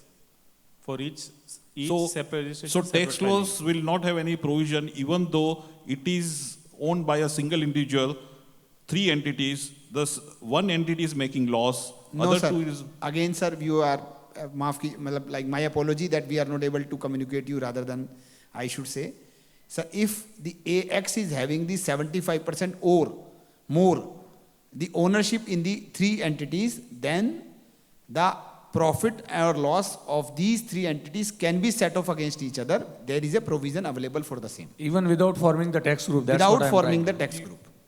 Okay. So what we will do, better that you write a mail to us, we will prepare a diagram, we will prepare a table for the benefit of yours and we'll share back to you. Thank you. I think we'll take up the last question and then we'll wind it up. Thank you. Yeah, hello everyone. Actually, see, we are an engineering company, okay, 3 partners in the company. So how do we assess the salaries for each partner, like salary or profit? Can we deduct that? And second one is the rent, like the residence rent for each partner, and like commercial property rent also. And the third question I have is audit compulsory? Audit, are you talking about the mainland The first entity? one, yeah, mainland company Mainland in entity Dubai. audit, mainland company audit in is not Dubai. mandatory. Audit is not mandatory. Audit is Okay. not mandatory, but Okay. if you look at your memorandum of association and article of association, it is mentioned that audit is mandatory. Generally, just go Okay. through the MOA, but Okay. in practice it is not happening. Even in the corporate tax law, they mention that it is not mandatory. Okay. They mention only for the free zone, qualifying free zone persons, it is mandatory. Number 2 question about the partner salary. Yeah. Salary, again, I mentioned in my presentation as well, it depends. I mean, if you are paying the salaries to your partner, you can pay whatever you want. Doesn't work. You need to have proper transfer pricing documentation. You have to look at the education, qualification, experience, and the benchmarking for that same For position. engineers, like Yes. like So- partners in the company, all the three partners. They are Yes, engineers? partners can work Okay. and you can Yeah. pay the salary, but it has to be at arm's length. Because again, you are talking about a connected person under Article 34. So you have to have proper transfer pricing documentation and you need to justify by way of the proper benchmarking. Okay. Yeah. And what about the rents? Rents, like Rents, can we deduct the rents, rents? I think Same principle. As I No, explained that's you with the example of Vikasji only that normally rent is, say example, 200,000 dirham, but you are paying 400,000 dirham. That is not acceptable because that is beyond the arm length price to a connected person as given under Article 36. So only No, the but rent is the 200,000 tenancy contract is there, right? 200,000 will be allowed to be adjusted. The rest will be added into your net profit. Okay, number 2, you mentioned about the individual rent vis-a-vis the commercial rent. Now, the one fundamental aspect which will always be governing that expenses which are personal in nature, whether that has a direct or indirect nexus to the business or not. So, fundamental, please, deductible expenditure should be related to business directly or indirectly. Now, for example, I'm just sharing you. You took the working capital limit from a bank for running your business. You are paying a processing fees. That will be a deductible expenditure. But say, for example, you are taking an education loan for the son of the director and you are paying a processing fees. Whether that should be allowed as a deduction? Somebody will say, direct or indirect, tomorrow this son will become a qualified MBA and will come back to the business. So it's a future planning that, okay, I am paying today. No, it's not. In that case, that will be a personal expenses and that will not be allowed as a deduction as a fundamental. Leave the articles. The article says when they start with the deductible expenditure, that should have a direct or indirect nexus with the business. So if the personal house wherein the partner is staying and you are paying the rent from the organization, that is not a business expense. But whereas the office expense is there, that will be a directly allowable expenditure. Giving salary or giving rent to the partner itself will be subject to the arm length. Okay, okay. Thank you. Thank you so much. Thank you. I think. There is one last question, we can take it up. Yep, please. The last answer which you gave just now, I just want to ask if a partner is being given house allowance, not as a, house rent allowance you are talking. Yeah, house rent allowance. So instead of giving directly his bills of his house, so what I will say, an allowance in salary, that should be deducted. What I will say, and it is at arm length pricing. Yeah, no problem. So it should be allowed as expense. So what I will say that when there will be an employer-employee relationship, okay, so this house rent allowance will be added into the salary first, okay, and then the answer will again come back to you whether the salary is with an arm length price or not. So house rent allowance is essentially a part of the salary. And then the principle of the salary, arm length price, will continue to flow as we discussed here. Paying rent for a house property where he is staying is certainly a non-business expenditure. But house rent allowance is a salary expenditure. If your partner is having some labor contract and he is working as an employee as well, then if it is again because of the related party, you have to have proper transfer pricing documentation in order to prove that, okay, it is in the part of the labor contract and it is like general market practice. Because in this market, actually, house rent allowance is very common. I'm saying, big groups are giving as long as it is justified, well and good. So house rent allowance will be certainly governed with that. Governed with that, this labor you talk about. Yes. UAE labor law. Yeah. So again, it comes back to the benchmarking actually, market rental. Later or sooner, then they have to brought in the regulation around that. Yeah. Because then again there will be challenge that okay whether it is an arm length or not. Because if he's not an employee and only merely a partner, then we have to justify whatever transactions we are doing with the related party, whether it is salary, house rent, or anything in kind as well. Maybe we discuss on the lunch or dinner. Yeah, we can discuss, I think. Thank you very much. Yeah, please. Great. Thank you so much. I'm sure after such a healthy discussion, we must have been able to clear a lot of questions, a lot of queries. I would like to thank all the speakers for joining us on the stage and for answering questions. I just wish to share with you that these hundreds of illustrations Manoj Bhai has prepared through the team in the Taxo, which he just tried to share with you. So if you will log in, you will find the hundreds of illustrations like this, that the different situation, what will be the right answer. Just to explain, which I witnessed that, okay, these are the good things that will help us to understand the law with more clarity. Over to you, Simran. Thank you so much. So it's now time to bid adieu to the lovely audience present here. Thanks a lot for joining us, and we hope we were able to do justice with this awareness drive by demystifying the UAE corporate tax law. Ankurji, come for a minute on the dais. Just a group photograph. While our wonderful speakers will be the best people to guide you along this journey, you can make this journey more easy with our product, Tally Prime. Our product experts will be keen to demonstrate to you how you can simplify your life by adopting the simplest business solution, Tally Prime. Feel free to connect and discuss your requirements with our team present in the foyer area and take a Tally Prime experience. You can also take a 14-day free trial of the product by signing up today. Once again, thanks to our audience present here, thanks to our guest of honor, His Excellency Shri K. Kalimathu, and all the speakers, CA Harikishan Rankawat, CA Atul Gupta, and CMA Manoj Kapoor. Thanks to the people behind making this show a great success, the team at Rng Auditors, especially CA Harikishan and CA Chirag. Technology partner Tally Solutions, Mr. Vikas Panchal, the General Manager at Tally Solutions, and last but not the least, the media partner Khalij Times. Request you all to please have dinner with us and continue the discussions. And due to the occasion of Mahashivratri today, the dinner served is pure vegetarian. We wish you the best for your journey ahead. Stay updated, stay compliant, and good night.